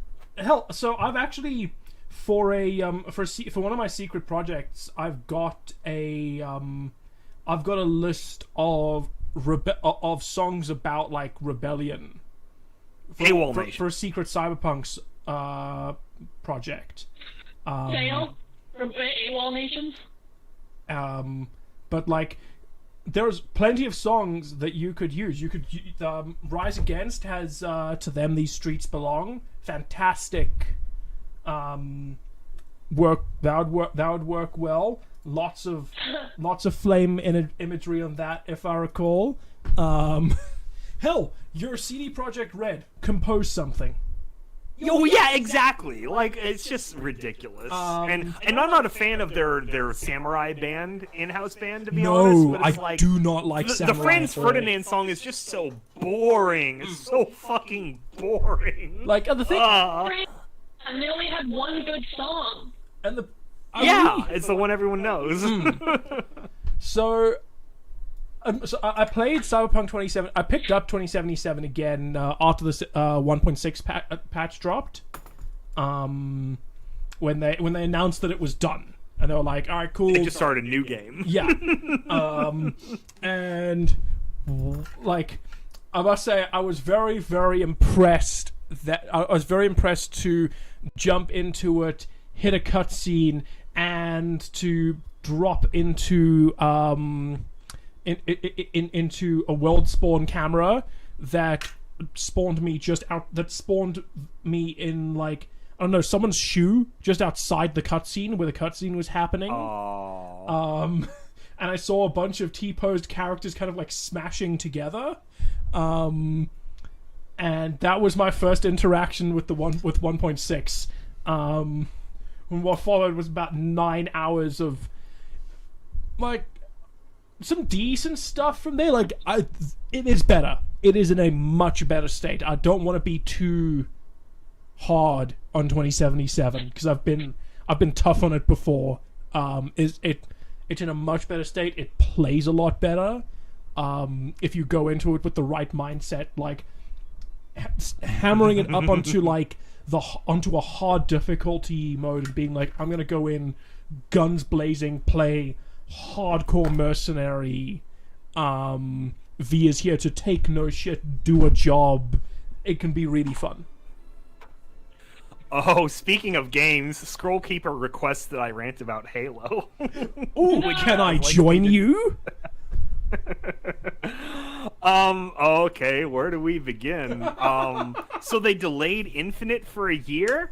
Yep. Fucking nothing? Like, what the hell? The only good thing, there are two good things about Infinite. It's the grappling hook, and the shooting is balanced, and it feels fun. Yeah.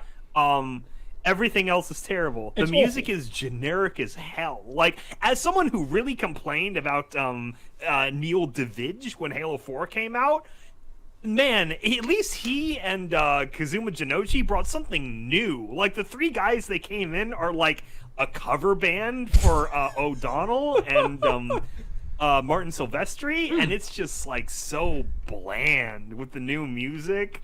Exactly. I mean, I didn't even download it. Like the Halo Legends covers were better music than these. At least each and how about the whole different. 2 aesthetics? Like, first of all, the Forerunner aesthetic they changed to in Halo 4 is terrible. Halo 2 and 3 Forerunner aesthetic is much better. And that's half of the levels is just Forerunner, like the under levels of the being rebuilt Zeta Halo. Exactly. And then the surface is just Forge World, but bigger. And it's like, that's cool. Forge World has had better color, though, in my opinion. And also, there's no variety, like, whatsoever. Those are the only 2 biomes. It's like, imagine if 343 was like, alright, cool, you're gonna play the second level of Combat Evolved for 20 hours? That's it. Yeah, that's the entire game. Like, who... They shut that shit off after 1 hour. It is... I couldn't get through it. I finished Halo 5. Me too. Which... The fact that I could finish Halo 5, but not Infinite... Yeah, that says a lot. That says a lot, because... Halo 5 had the Warden. The fucking Wardens. It had the Warden. It had 8 levels of playing as Locke. It was so... He was no arbiter. Yeah. Not to mention, the open world was... So, the moment I saw they announced, like, alright, cool, we're doing an open world, I called cap on it being good. Like, this was not going to add anything to Halo's sandbox, and I was right. The open world adds nothing substantial to Halo's sandbox. No. Like, you drive around, you liberate outposts, it changes nothing. It changes nothing substantial. And it just slows the game. It slows the pace of the game down. And I cannot stand your companion. Here's just a general. I hate sounding like this because I'm gonna come off like a fucking asshole. And I want it on the record that at some point within the period that this game was being developed, I did in fact send my CV to 343 for a narrative design position and had it rejected. So I want, and I'm not, and so I want it on the record that the people who wrote the story are significantly more qualified than me. So I want it on the record that, like, I am not speaking from... I'm not trying to sound like I'm speaking from a platform of, oh my god, I could do their job so much better than them. But... Oh, we could. But we could. But, here's a suggestion. I mean, throw me in as Cortana, I got it. You cannot have a character the majority of whose lines is, Chief, you cannot do this, you'll get killed. Chief, don't do this. Please don't do this. This is a bad idea. Chief, don't do this. Here's the thing, with the weapon, like, Zoomer Cortana was fun for, like, 20 minutes. Like, oh yeah, she's like a teenager. Ha ha ha, that's funny. And then it wasn't. Because then the entire story is told after the fact. Yeah, like, you're visiting terminals hearing about the big war against Cortana. Because that's the one cool thing about Halo 5 is you're setting up, okay, Cortana's taken over, like, the entire galaxy with all the AI. This is like the Reapers. Like, she's like, centralizing all of the synths into her, like, domain. Because she took over the Forerunner internet. And it's like, and then they just, like, abort that completely. Well, yeah, that's like, the other thing. And I get why Halo 5 did terrible, but, like, that was a neat thing in the story. I liked it. That's anyway. The other thing is, they made me play Halo 5, and then they said, oh, you didn't need to play Halo 5. And Halo 5 had good music too. Kazuma Jinochi did a great job. But, like, and it was unique and original and fresh, and this is not. This is terrible. They made me play Halo 5 and it was for nothing. But oh fuck, the Halo show came out too. We gotta talk about that. It was so It was apparently it was terrible. Reach City. Reach City. It's just like, it's the so funniest thing, because there is a city on Reach. It's called New Alexandria, and that's not even the main military compound. They could have made Sword Base the setting, or literally fucking anything. Like, okay, so someone should have been speaking Hungarian as a Hungarian American. I was a little upset about that. So I'm gonna attack this from a very strange angle, and it's gonna be an angle that I think that people are gonna think is very weird, but will make sense if I explain it in very strange. If I explain it. Spill that tea, sugar. Okay, so here. Spill that tea, sugar. Okay, so if you're making a Halo show, if you're making a live action Halo show, do you know how you prove to me that you are effectively equipped to make a Halo show, or that you are like the right fan to make a Halo show? Is if at some point during the Halo show I see a Red versus Blue reference, if I see an Arby and the Chief reference, if I see a reference to the Warthog jump. Because Halo is built on the backs of its community creations. Halo would not have succeeded. It like the first game's success is fine, but it would not have survived to its second game without a living, thriving, dedicated, foaming at the mouth community, creating community content, and the passionate fans who would have made the best sort of Halo shows are the passionate fans who would have who it wouldn't have even crossed their minds to not be like, oh my god, dude, we've definitely got to have, like, when we build the Warthogs, the tires have to say Puma on them, right? And they'll be like, yeah, dude, obviously, it could have been a brand of the rubber, like Firestone. Like, that would have been funny. Like, literally, that's it. I'm not saying you have, I'm not saying you've got to do a whole bunch of other shit, but you just... Linking, you missing stuff. Just something, like... Honestly, I'm not talking about the... A license plate on the Warthog would have been great. I'm not talking about the plot writing as a whole. That's a whole other conversation. I'm just talking about, like, when you are when you're looking at, like, the right people for the job, people who are... You're looking at people who have not... You're not just looking for people who kind of casually played the game. It's people who have... who genuinely fucking love and adore Halo. Yeah, the people who spend money on Halo, Bungie, or Microsoft, whatever. And that's very much 343. Not the sort of people who sit down and decide, cool, we're gonna make our Halo show, and we're gonna name the capital of Reach City. Master Chief sex scene while Cortana watches. Yeah, it's just like, okay, where do I even begin? It's like, I'm going to give the, I guess they're not defenders of the show, because they don't really care, but the people who get mad at the people who complain about the Halo show have one good joke, and the joke is that Halo fans didn't like the show because they couldn't relate to Master Chief after he had sex. That's the one good joke, so I'm going to give them that right off the bat. Like, just see Chief randomly having a sexual encounter. Here's how that would have worked better. You hook him up with the other Spartan girl, who is also breaking out of her conditioning in the show. You don't have to have this random, like, this whole subplot of, like, the Chief and, whatever her name was again, like, Malik or Mark or whatever, where they're, like, special reclaimers, and they have, like, the magic touch with Forerunner objects. Like, just, like, a Chief, like, getting another Spartan out of the conditioning is...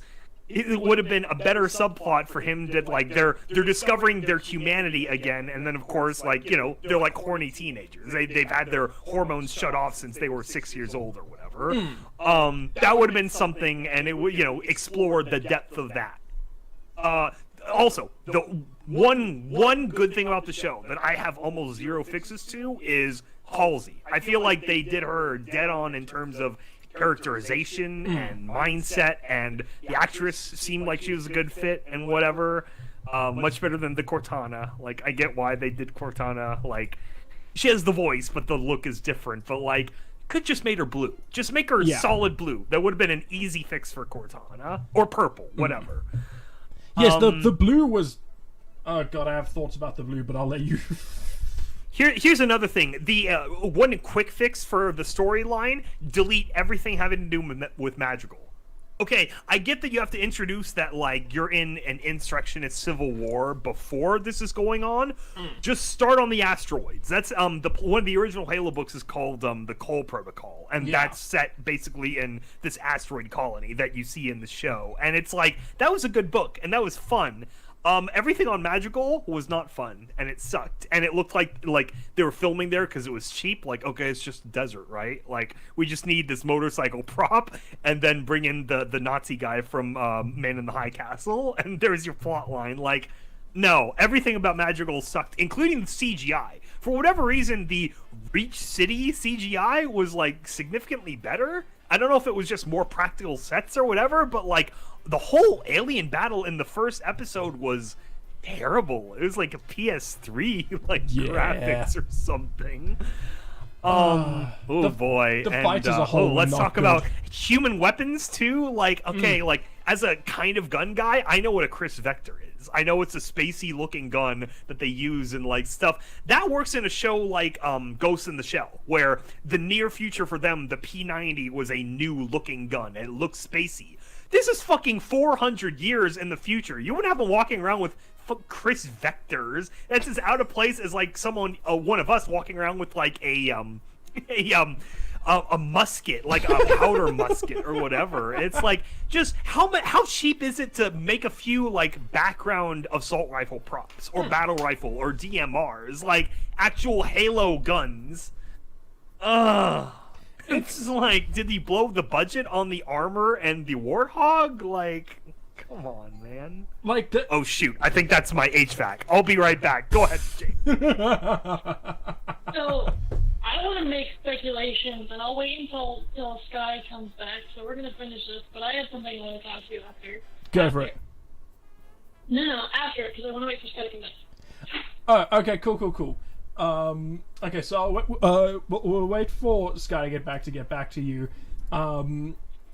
So while Sky's away, I just want to bring up that. So I'm pretty foggy in a lot of the Halo show. Admittedly, I have ejected much of it from my mind.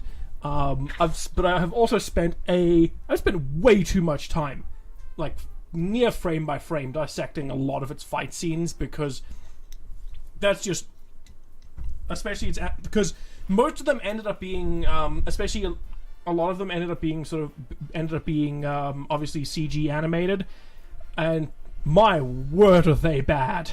Like, I saw a lot of people bringing up I think it's one of the last battles, where they do a fight in first person, and let me actually see if I can find it, and I'll just pick it apart. What works, what doesn't, just for fun.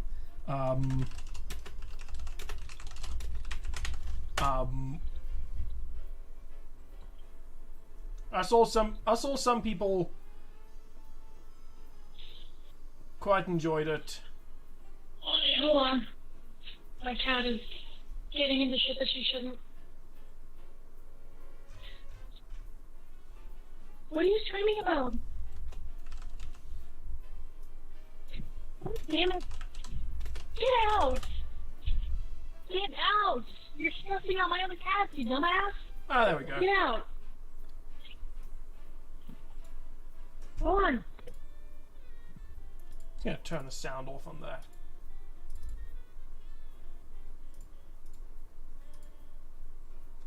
Okay, so let's bring it in.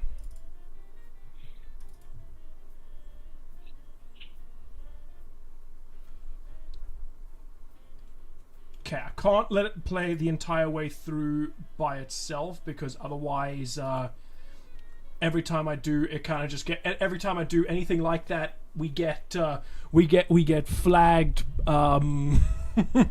We get flagged by Susan, and she turns the stream off. This happened the last time I tried to do a fight scene analysis for the Red versus Blue Highway fight, and Susan came in and shut the stream down. So let's just talk about this. So, admittedly, I did think.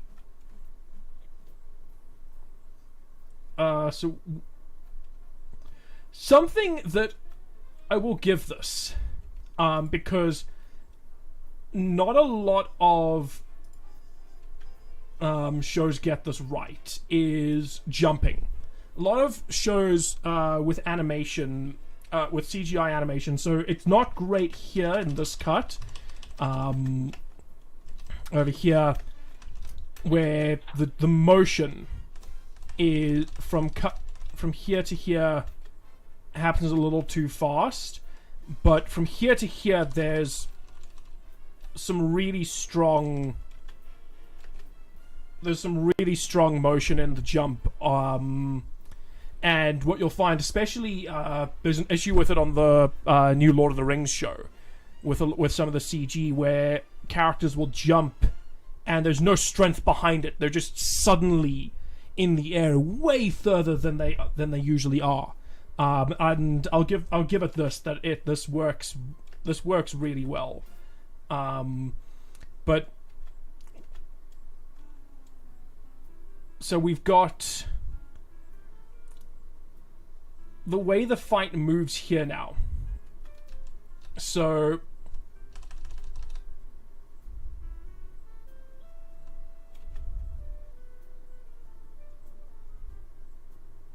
okay. So first issue is the way the gun is actually.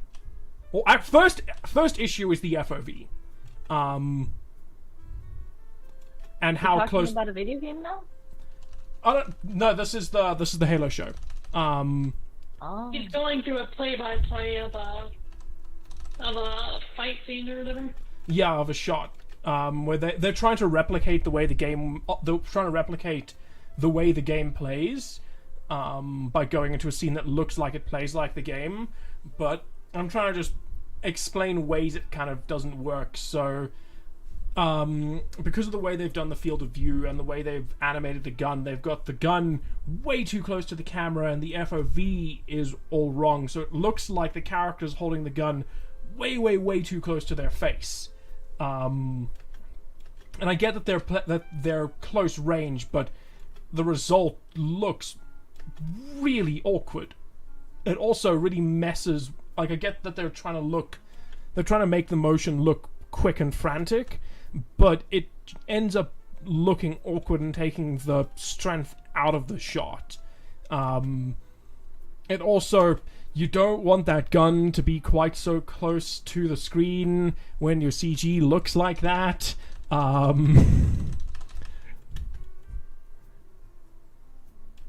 The same also, if you look at the way he turns, so the gun goes completely off screen and then comes completely on screen to do the shot again, which is very jarring, because it means that your eyes are constantly having to go. So your eyes go up to track with the gun and then go down to track with the gun, because your eyes are gonna when a shot changes, which is what's happening when the camera swings heavily from one side to another. It's one shot, but it counts as another because you've got a significant change in scenery. So what your eyes are programmed to do is first to seek faces. If they don't seek a face, they're going to snap to the center of the screen. Once they've snapped to the center of the screen, they seek movement. So in this case, it's not going to see a face because of the shape of the motion. So it's going to see the gun, which is pointed to the center of the screen. But then the gun moves off screen and then comes up screen. So the way the gun moves off screen makes it hard for the eyes to track, which makes it hard to keep track of what the hell is going on in the shot, which will disorient viewers.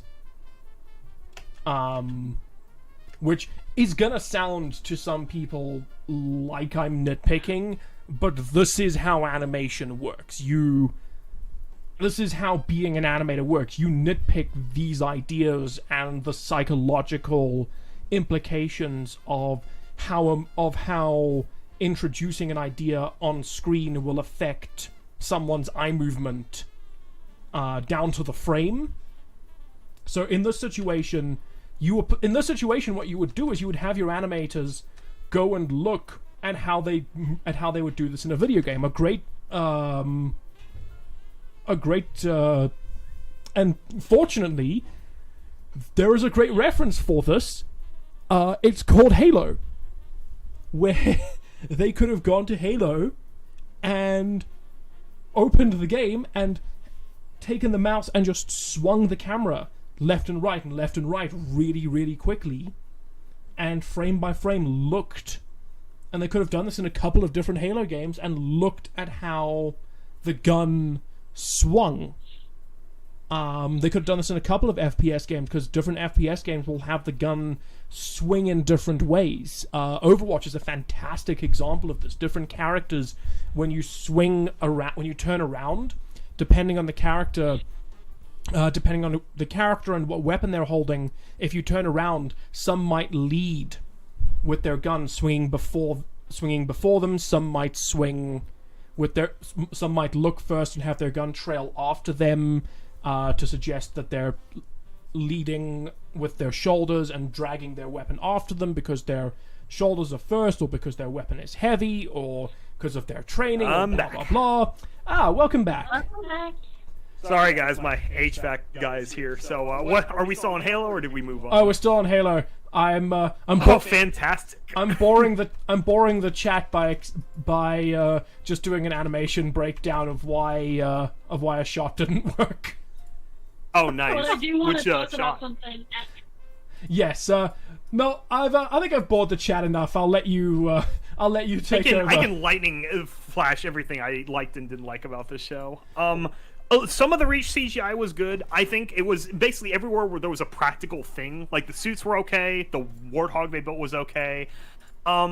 Everything else was boring. Like, in the very last episode, the Forerunner or Covenant planet they go to was dumb. It was like such a tiny, minuscule-looking set, and there's no reason why all three prophets would be there. I didn't like the change in design for High Charity. Like I said, music, again, James said his limiter for first thing for a Halo show that he looked for was references. For me, it was music, and the music was, again, subpar. The whole intro sequence was so boring. You're just looking at Master Chief's back, like, what the hell? Like, ODST, they did that thing much better, where you're looking at the guy become a super soldier, and he's just becoming an ODST. And especially with the music and that. But no, it's like, just terrible. It had no theme, no distinct thing at all. It's just like rising strings. What was that?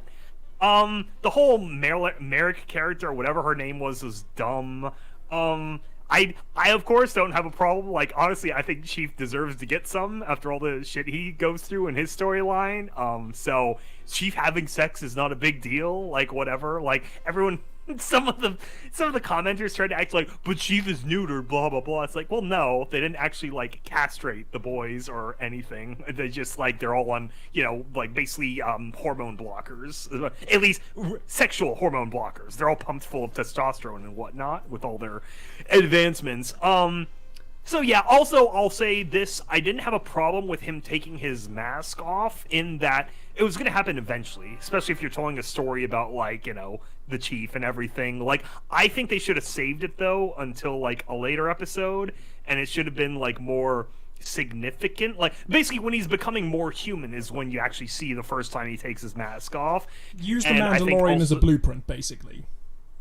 Yeah, and the whole little girl, like, again, I said everything on Madrigal is terrible. She's not a bad actress, but that hairstyle, that was an atrocity. That was a war crime. Whoever did that to her hair. That was an actual war crime? actual war crime. Anyway, actress is fine, but like I didn't like her character. I wish she could have been a civilian on New Alexandria. That maybe like he runs into like in Shore Leave, whatever, he's walking around the city and she's like, "Hey, mister, I haven't seen you before," something like that. Like they have some bump into each other interaction, or he asks about her dog or something. That could have been a better use for her as a vector into his humanity than saving and he could have like talked as he got to know her. He could have discovered, oh, she was the child of an insurrectionist that got murdered, and he discovers, oh, I murdered them, and then blah blah blah. Kind of similar to the way it plays out. But I don't mind Halsey and Keyes hooking up in that for the sake of a show. Like they compress the characters. Like, why do they know each other? Oh, because they have a daughter, and an awkward relationship because Halsey's a soulless robot lady herself and everything. And like I said, most of the Halsey stuff is good. That's like the core of the show is good. Her stuff. And Cortana is mostly okay except for the design. I don't like her face. She has like a Karen face, which anyway. For those who are interested, my ideal Cortana is Halo 3 Cortana head on Halo 4 Cortana body. I feel like most fans would agree with that general arrangement. Because Halo 4 Cortana body has color. the big... I feel like Skybolt just prefers Halo 4 Cortana titties. I'm no comment. Halo 2 Cortana coloring was good though, where it's like a mix of the blues and purples rather than all purple or all blue.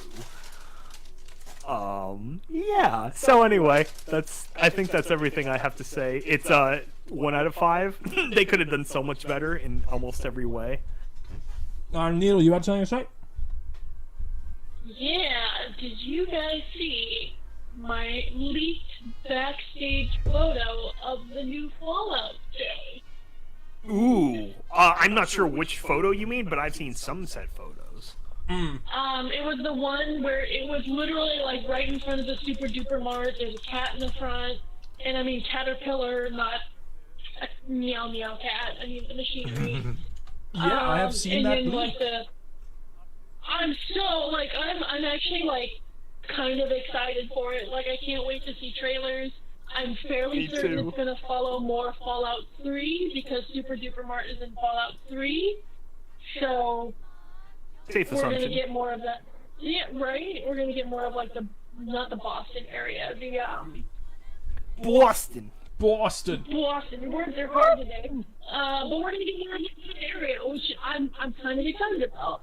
And I'm not gonna lie, I'm kind of hoping they make like just a small, tiny itty bitty nod to Fallout Equestria. Well, yes, and us specifically. They should have an EAST Corp logo in the back. An EAST Corp logo. No, like they pick up a derpy doll and it's like mangled kind of thing. Like oh my god. Yes, please. That would be hilarious. Like, what is this? And it looks like a horse. Okay. I just saw the picture of Lucas covered in the kitties. Oh yeah, pick Lucas. No, I want to see the kittens. They pick up a blackjack They pick up a blackjack plushie. Where'd you find that? With a bunch of other plushies. What was it doing with the other plushies? You don't want to know what this plushie was doing with the other plushies. You don't want to know. I think I prefer the derpy one. That's a lot cuter. No offense to blackjack fans. I mean, realistically, it would probably be a Little Pip, but yeah. You don't. What was the Little Pip plushie doing? Was the Little Pip plushie by herself? Yes. What was she doing by herself? You don't want to know. Why is she covered in blood? I don't know. Go ahead. So, okay, yeah, because this is actually kind of fun. So, my friend Rubio, I don't know if you guys know Rubio Wolf. She's the plushie maker. Her husband was trying to sell a blackjack plush at Everfree, right? So I was carrying it around and like doing my goofy blackjack voice or whatever. And this dude comes up to me and is like, look, a blackjack plush for sale. And I'm like, what's up with that kind of tone? Like, why are you being rude about it? Like, what the fuck? And then I realized that dude is Songbird. And I'm like, bro, how are you? Like, it's been a while since I've seen Songbird, so I was just like, how are you? Like, what's going on? And he's like, I'm pretty good. We're actually working on a video game. I have to be kind of vague because now I'm under NDA. But I know. So he's working on a video game. I can tell you, it is based on one of his written works, and I get to help voice one of the characters. And Nice. If you guys are familiar with my voice acting career, you probably know who it is, especially if it's related to Somber. Nope. Nope, no idea. Nope. Good. Okay, good. That's all you Yeah, we just have to wait until the game is made. So, I am excited. I'm glad. And I know, it's so cool. And he was like we were talking, and he's like, yeah, I needed a voice, and you were actually top of my list. And I was like, oh my god, thank you. Like it was so I guess humbling because I haven't been able to do voice acting stuff in a while, despite me begging Vermont for work. I'm writing as fast as I can. Where's season 2 of El Rainbow Kitty Cat is Angie. Are you stop doing it? It's lame. I'm Where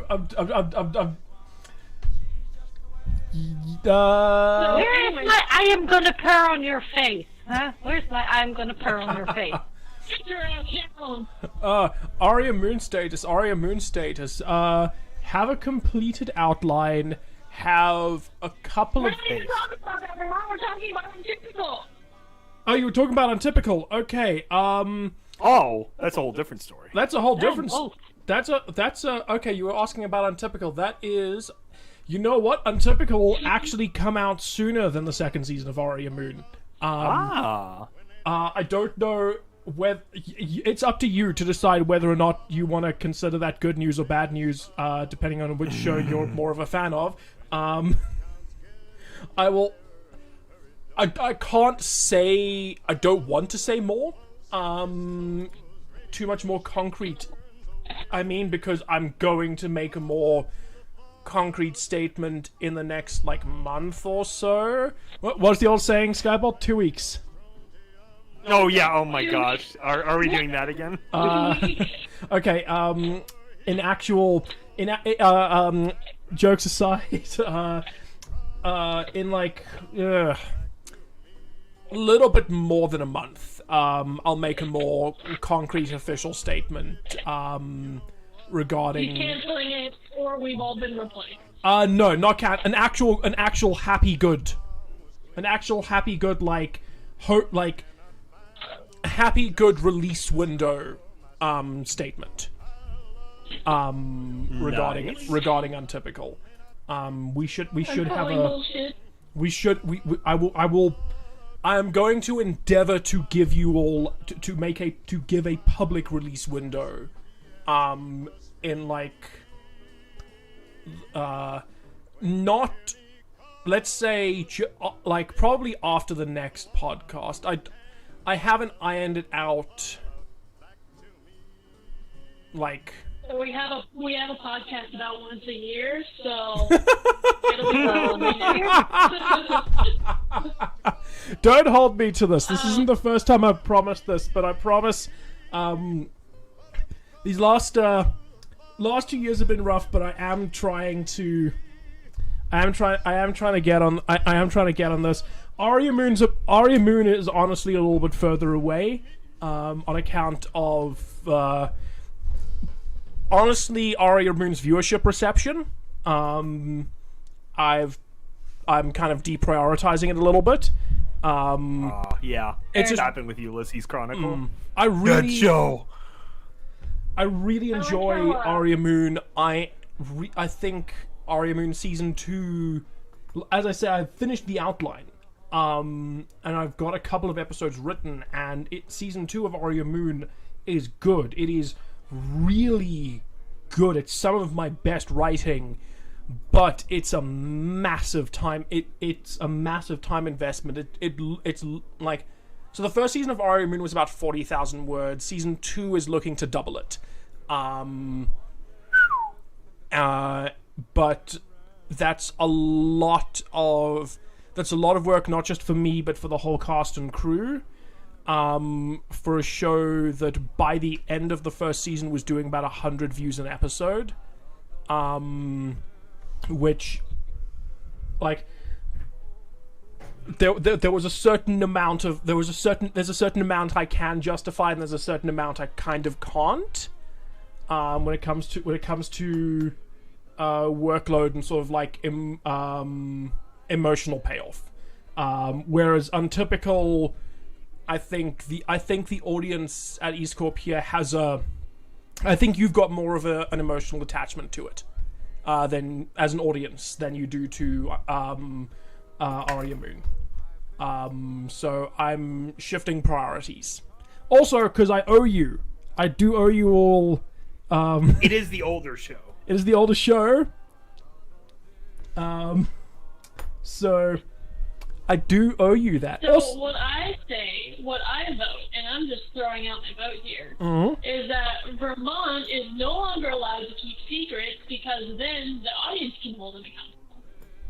Dun, dun, dun, dun. That's what I think. Because clearly, when Vermont tells me things and I try to hold them accountable, and I'm today.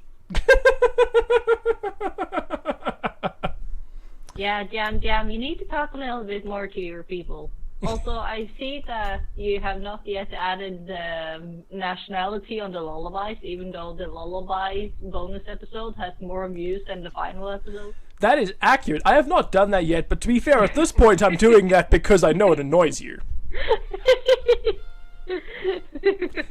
At this point, it's on purpose. Oh, stop. At this point, I went into this podcast, I went into this episode of the Breakroom just to see how long it would take, and we're marking it at 2 hours and 25 minutes before you would bring it up. Well, you know, I kept myself in line, I think, most of the time. It's always the quiet ones.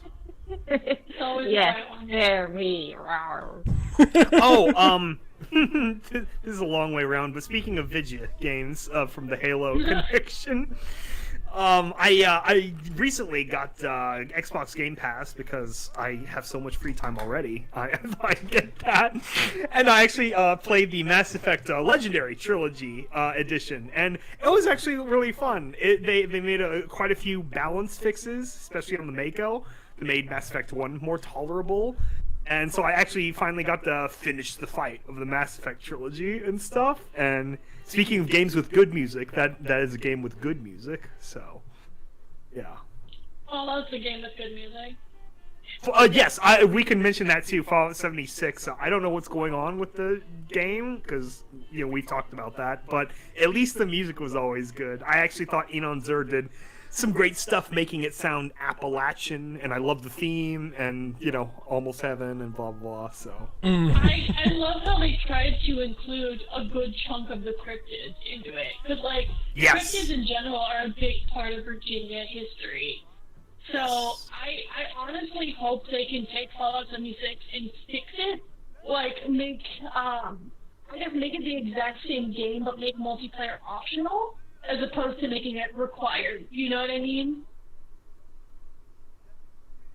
Because I would much rather play the storyline myself, and then have a a battle royale kind of thing against bosses with friends. Yeah, really, just the whole multiplayer thing ruined the whole concept of the game. Because I'll be honest, I play games for fun. I'm not a competitive epic gamer, so not being able to pause and VATS and everything really took the fun out of it for me. Right, and I get why they did it. SO did really good with multiplayer. So I think they were just trying to ride off the backs of SO, but I don't know. Yeah. Maybe they were also trying to ride the back of Lord of the Rings, because I know LXDR came out just before that. I want to say it was maybe a year or so before, so I think they were just trying to run on the backs of the online game hype with SO and Lord of the Rings and all that. Oh, well, I mean, yeah, everyone's always trying to... There's always, like, someone trying to break into the MMO genre, which always really confuses me, because... I'll be back. Like, the MMO genre is a genre with an audience that is shrinking, but it's still the hardest genre to make a game for. Like, it's this really, like, yes, it is possible to make something that does World of Warcraft's numbers. It is possible to make something that does Final Fantasy XIV's numbers. But, like, World of Warcraft was an anomaly at its time, and has just held onto it by sheer force of will and by forming its reputation and holding on to its reputation, and by being a genuinely good game. And nothing could really unseat it until a series of bad decisions, and also, you know, how do we put it? Blizzard shenanigans. Yes. Blizzard shenanigans. Blizzard shenanigans. I must say, it was really interesting being, because I play a lot of Final Fantasy XIV. Honestly, a little too much, but it was really interesting playing Final Fantasy XIV around the point when that shit with Blizzard went down, because all the WoW refugees came to Final Fantasy XIV, and suddenly, firstly, we couldn't get into the game. The queue times were absolutely massive, but it was really funny just to see WoW players reacting to the game, because they weren't used to how kind Final Fantasy XIV players are.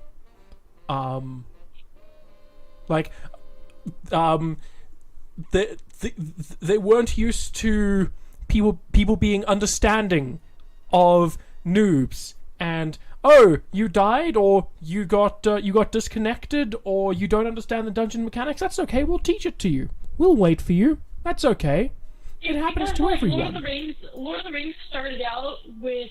Not Lord of the Rings, why do I keep saying that? World of Warcraft started out with some of, like, the OG video game players, right? Like, my dad played World of Warcraft when I was a kid. My brothers played WoW when they were growing up. Like, my brothers still play WoW. But people who were playing things like, ow, my foot. The people who were playing I haven't things heard about like, that game before. World of Warcraft? No, ow, my foot. Ow, your foot? Yeah. Since you said, oh, no, I haven't played the game, and then she said, ow, my foot. Sorry, I'm trying to... Yeah, I kicked Never something. mind. Oh! Anyway, so the people who played WoW, like, they were OG players, and they were used to things like Call of Duty, where people are like, oh, go fuck yourself, like, you suck, like, I fucked your mom, like, that kind of thing. So when they moved over to,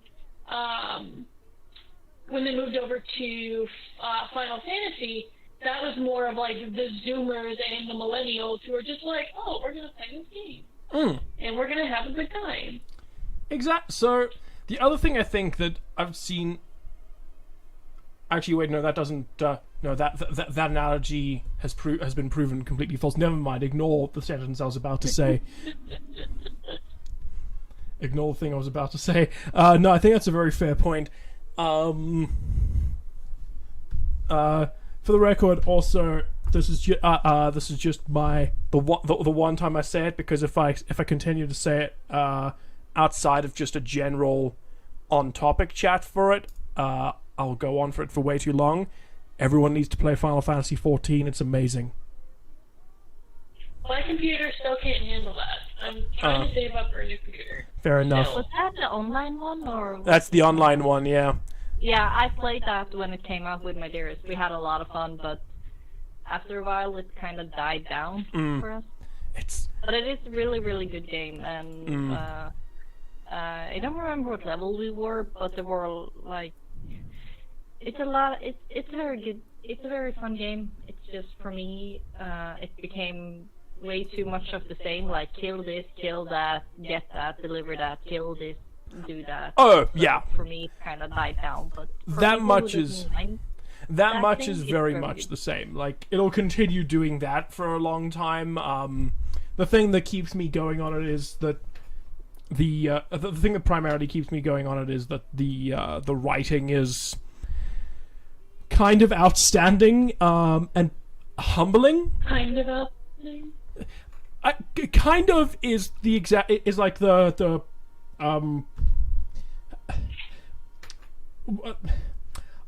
how do I simp for Natsuko Ishikawa, the woman who writes that game.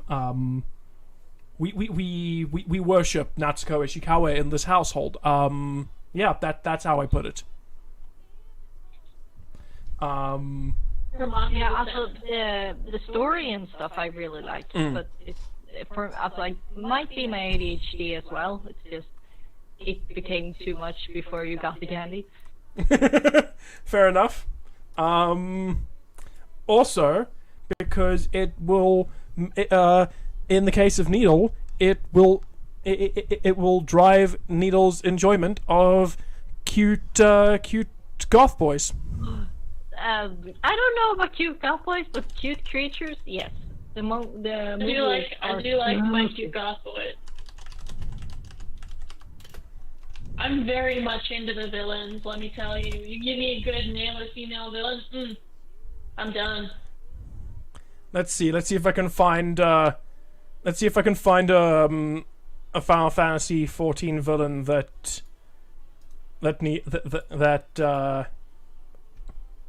there we go. There we go. One of the first pictures I found of him is like immediately.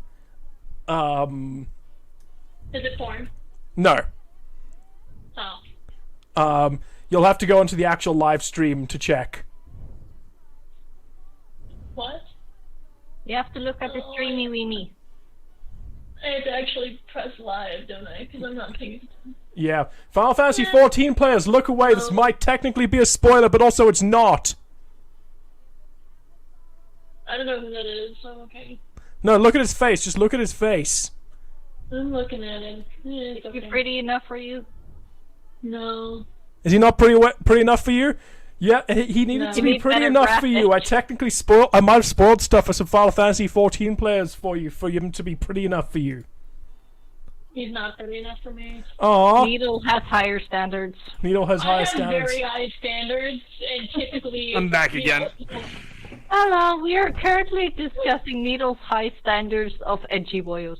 Yeah, What? Yes. Edgy boys? edgy boys. Needle's. I'm trying to find Final Fantasy 14 villains that are like up to Needle's high standards to thirst over. And I'm trying to do it without spoiling things for the two people in the chat who are busy playing through Final Fantasy 14. And I think I might have already failed on both fronts. So my apologies. All right then. My apologies to people in the chat. No apologies to Needle though. Their face is a butt. Yeah. He tried.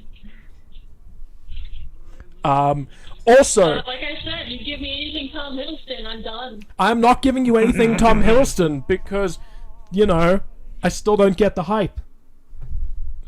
It's... I Oh, like really? my I thought you voice. liked Tom Hiddleston. I like Tom Hiddleston ish, but like I don't get the hype around him attractive No, wise. Vermont's more into Thor. I'm more into Thor. Okay, like my type is Viggo Mortensen as Aragorn. Let's put it that way. Oh, Like, yeah. I love Viggo Mortensen as Aragorn, though. like So do I, both but of not for them. the same reason. like let Viggo is amazing. He's an amazing voice actor, and it's so funny in one of the last movies where he yells for Pippin that you can actually hear his native dialect popping in. It's so fun. Also, I should probably warn you all that we have about 20 minutes left, because in 20 minutes, would you like to guess what my country is doing to me again? Cutting off your internet? Cutting off my power! What? Oh my gosh. Why? Rolling blackouts are back. Oh warn no. you. We have been we are being hit 3 times a day, so we're being hit about 6 hours a day at the moment. Oh my gosh. Yeah, 2 hours each. What? Why? The national grid can't take everyone's power being on at once, so they do rolling blackouts to lighten the load. So we have to share power. Oofdo. Do you mind if can I show my book real quick? Go for it. Absolutely. So quick update for people who do care, who follow or whatever. I am close-ish to releasing the audiobook of my original novel from last year, Homecoming by Frank Winter. It's been a busy year. I got in a new relationship about 4 or 5 months ago, and that's been nice. So it's okay that it's been delayed, at least from my perspective. But it is done. Like, I've recorded almost everything. I'm just going through listening for retakes, and the retakes themselves shouldn't take too long, except I have a new computer, so then, like, going through and editing them on my new machine might be just, you know, getting used to that with the software and everything. But then I also dropped a link in one of our chats. My second novel, the sequel, is coming out very soon, and that was actually taking my priority of free time over the last few months. So I'm just finishing up the editing on that, and yeah, that'll be out for paperback, hardcover, and ebook on October 1st. It's called Harbinger. Ooh. And my big sales pitch is Homecoming is the story of those that survived, of those that died in the bombing, and Harbinger is the story of those that survived for now. So, Dun dun dun dun. yeah, I think it's good and spooky, and if you like my writing, I think most people will like that, so worth checking out if you're interested. I have the Amazon page for Homecoming open up on the live stream chat for those who want to take a peek at it. I tried to open it up an image of the blurb, but I accidentally shilled a different author by accident. Oh, that's okay. And actually, if you click on the author link there, it should take you and show the pre-order for Harbinger coming out, so that's fun. Yep, there it is, Harbinger. Okay, there we go. Now, see, I still have not read this because I still want a physical copy, which I cannot get because shipping to South Africa is humankind's biggest pain in the ass. Yeah. Yeah, I can relate. Sad Norwegian noises. Prime Eavel, you can let me know whether or not I pronounced your username correctly. Wants to know what genre your book is. Oh, they're supernatural thrillers. So the first one, the plot is from the blurb is basically a bunch of kids die at a school dance. Their school literally blows up, and they are in a strange limbo that looks like the school, but it's all spooky and it's basically like Silent Hill. It's a not so veiled ripoff. Not a total ripoff, but it's influence.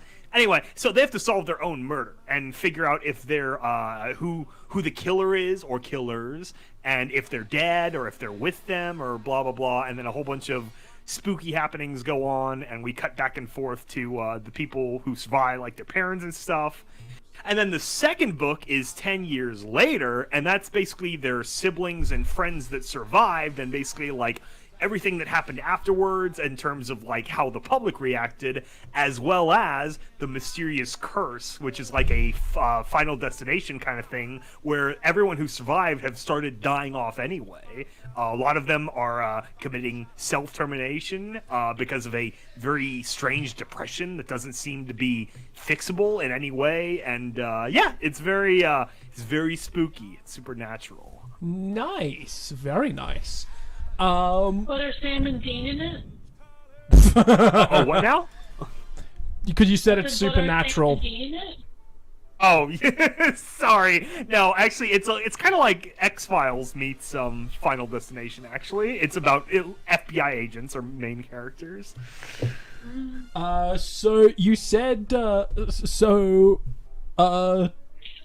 lengthwise, what are you expecting? Around the same length as the first? Yeah, so the first one is 196k words, which is a Deathly Hollows, and this is just a few more. It's 210k, which is like a Moby Dick. All right. So just FYI to be, but I do think Harbinger is better in a lot of ways. It's got deeper arcs, I believe, for the characters. The love stories, I think, are a little bit richer. There's more variety to the scenes because they're not all stuck in the same hell limbo. I think it's pretty good. That's People, exciting. You like my stuff? Just check it out. I think it's fun. And I like what you've done with this. I like what you've done with this cover. Is there anything you can tell us about the cover that isn't that obviously people will read the book and be able to look back on the cover and be like, yes, this makes complete sense. But is there anything that without reading the book you can? So. Yes, it's a the color scheme is inverted, where the first one it's kind of like a smoky, burning version of the school's logo, and in this one I actually took the red computer background from the It's All Over But the Crying video, and I used that as a template for this red machine font, and then you've got that red like digital blood trickling down from each letter, and then the numbers are significant as you read the story, how it's like a countdown, and the little object there in the middle, that cross-looking thing, is very important. Very nice. I had to wonder, I'm sure, I can't remember if I've asked this before, because it has been like a little over a year. How'd you end up with the name Frank Winter? Oh yeah, so that is a family name, actually. Actually, in the last podcast, we joked about this, where my real last name is a very long German name with a lot of consonants. So, but actually, my great uncle on my grandmother's side, her maiden name was just Winter, and it's just that simple, which is really funny. And one of her brothers was named Franz, and he was the engineer in the family, the only other engineer in the family. So I anglicized a little bit more into Frank Winter, and there's very little like Google like people named Frank Winter. There's like a character from the show Manhattan, and there's an author who does like nonfiction. So I was able to like jump on the name and like start, moving in and establishing that as a book name. Fair enough. So yeah, and I have a website, frankwinterfiction.com, and that's the central hub, and then I got a Twitter and a Facebook, and I claimed the Goodreads and Amazon accounts for the name, and I'll use that same logo for probably a long time, just for like visual recognition for people, visual shorthand. So yeah, I think it's fun. Very nice, very nice. It's pretty cool. Can we show stuff too? Yeah. The print length is wrong. I'm trying to get them to change that. It is not 800 words or 800 pages. It's 540. So I know. I told them to 300 pages. I told them to fix that because I don't want to scare away too many people with the length. It's not unwieldy. I think the dialogue rolls pretty snappily. It's not like a Ulysses where you're like really dwelling on every single scene or whatever. I think you could stretch that extra 260 pages. I probably could have, but I'm actually at the limit of print length for hardcovers. The print cap is 550. So and then my third novel I'm actually going to try to get traditionally published. I'm going to submit it for whatevers and stuff. It's not related to these two. This is a closed story duology, and my third novel is a brand new thingy. Nice. Very cool. I mean, yeah, that's really, really do you cool. have something? Sorry. Oh, I was gonna say I'd like to show my own self, and by that Definitely. I mean apparently now I'm going to Norway, so now I need money for Norway. Hell yeah. Link me stuff in the chat, and I will. Huh? Link me stuff in the Fred chat, and so that I can help you show Fred? visually. Or Fred? Oh, you're talking about, okay. I was like, what are you talking about? Yeah, if you want to show yourself. I have a business Twitter. That's about it. Do it. So if you guys have business Twitter. It's I my author. let me grab it. Yeah, I gotta say the Fed chat is kind of confusing because in Norwegian that was a peace chat. Right, friend chat is actually just for me to be able to control the radio. So that's not meant for anybody to hang out in. That's just meant for me to control the radio. And yet we're all hanging. That was the one we were using while we were having these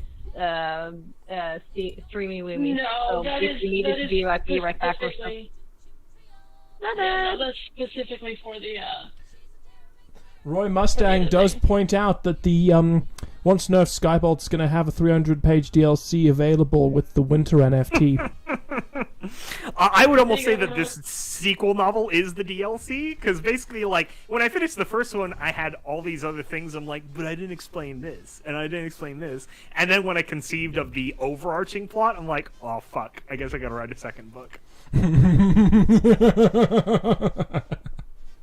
So what actually would have been my second book had got delayed to third book, and that's what I'm now going back to writing, which was good, because it had more time in the slow cooker for new ideas to bubble out. So that's going to be fun. Exactly.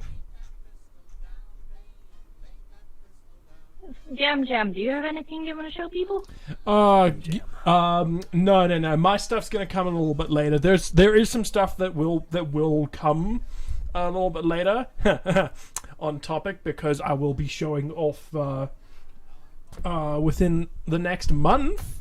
We'll be showing off our year in progress video for Sunset Charlie to show what we've spent the last year doing. Nice. It's been a very productive year on the project.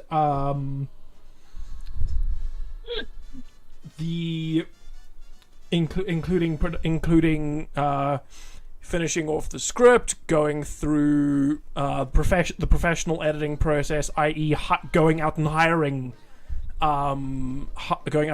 script editors this time, and going through that process a lot more rigorously than we've done so in the past. Creating a complete 25-minute animatic, which is long since done. Re-storyboarding. I'll go through all the details later, but there's really, really good progress made on that. So I'll be able to share that and everything else that I'm shilling later. Nothing finished to shill though. No. There's Needle's thing. All right, cool. Yeah. If you guys want to follow and retweet my stuff, I'd greatly appreciate it. Because my bank fucked up my paycheck. And you know what? I called them. And I was like, hey, so when am I going to get my paycheck? And they're like, oh, you'll get it in about 7 to 10 business days. 2 weeks. And I'm like, well, that's 2 weeks, right? And I was like, I'm going to get another paycheck by that time. And they're like, yeah. And I said, okay, so is this going to happen with all of my paychecks? And they're like, maybe. And I was like, why are you doing this? And they're like, to protect your financial life. And I was like, okay, my gosh. My right? That was their exact words. This is to protect your financial life. And I'm like, my financial life was fine, but now my financial life is in danger because of you. Like, I can't pay my bills. So if anybody wants to convince me, I'd really appreciate it, because I need to be able to pay my bills. Okay. Shilling Needle currently up on screen. Needle will make you stuff, and some of it is Stuffy. cute. Some of it is cute. Look at this. This one does a blep. It does a blep with its tongue. It does the beep. It does the beep. See, clearly what we need is for Needle to make a Chris. I don't think that's gonna help. I would do that. I still wouldn't mind a batter blade. Yeah, I actually have a batter blade. I keep forgetting to message you about your address so I can... Is she done? Okay, Skybolt, Yeah, send she's her done. the address now. Oh my gosh. Send her the address now on Discord. Go. I Go. She's been done for a little bit, and I just keep forgetting to message you about it. Oh I my moved, Oh gosh. my gosh. And then my apartment flooded, and then Lucas's car got totaled, and it's been a shitty couple months. Like we Oh, first no, moved that's into all. our apartment, right? We first moved into our new apartment, and the second day that we were in it, the floors were squishy. And Lucas is like, "Why are the floors squishy?"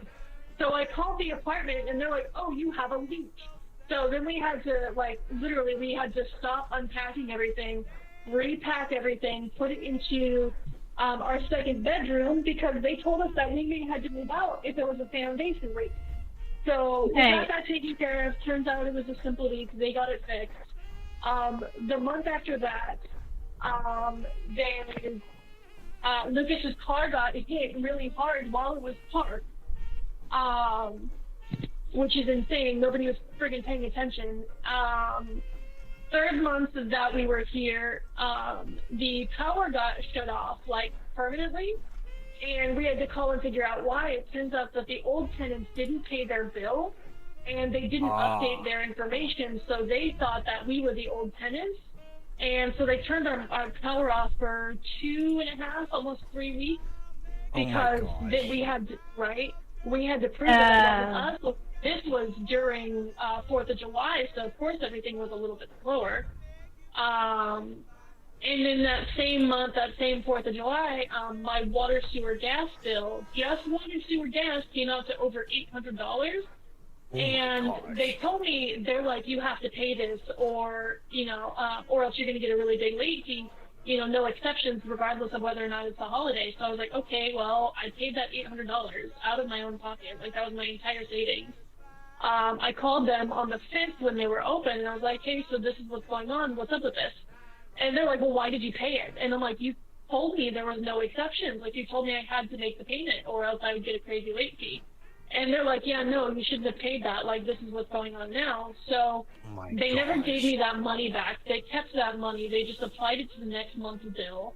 And now we're up to August. August, the same thing happened. I still had that $800 water, sewer, gas fee. They gave me a small credit of $100 to cover it. And I was like, okay, cool. I still have to pay $700 in water, sewer, gas. This is insane.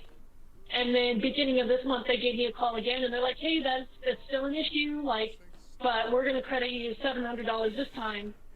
And I'm like, okay, cool. Well, where's the other $1,600 that I've already paid to cover this? What are you doing about that? And they're like, well, that's not our fault, so you did have to pay that. And I was like, it's not my fault either. It's clearly a massive clerical error, because my water, sewer, gas has never been more than 120. Yeah. So, I've been dealing with that. I've been paying way too much. My job refuses to give me a raise, so I took on a second job for a little bit. They turned out to be very racist, so I quit. And I quit, but I was doing 2 jobs at once, so I still kept the first one, so I'm doing that one still. But after I quit, they sent me a certified letter from a lawyer saying that I owed them $500. So I called them, and I was like, why do I owe you $500? And they're like, oh, well, we overpaid you twice and never told you. I'm like, I feel like that's illegal, and I shouldn't have to pay that. And they're like, no, you have to pay it because we overpaid you, and this is what you agreed to. And I was like, I don't remember ever agreeing to this. Can you show me where I agreed to this? You have cameras everywhere. You have recording stuff everywhere. Can you prove to me where I agreed to this? And they're like, oh, well, the day that you agreed to this, the cameras were down. And I was like, my ass. Right? So I'm having to pay for that, which sucks. And then... Power about to go out. What else has been going on? Huh? Oh, it's about to go out? Alright, well... 1 minute. Goodbye, 1 Vermont. minute. Bye, Mom. So you got a little Bye, bit of... everyone. That was a fun podcast. If anyone goes to Holland PonyCon or UK PonyCon, I might be there. Hop, hop. Follow me on Twitter. Help me out, please. Kill my Frank Winter books. Buy books. They're fun. I'll see you all next month. Bye. Bye. YOLO! YOLO! Au revoir.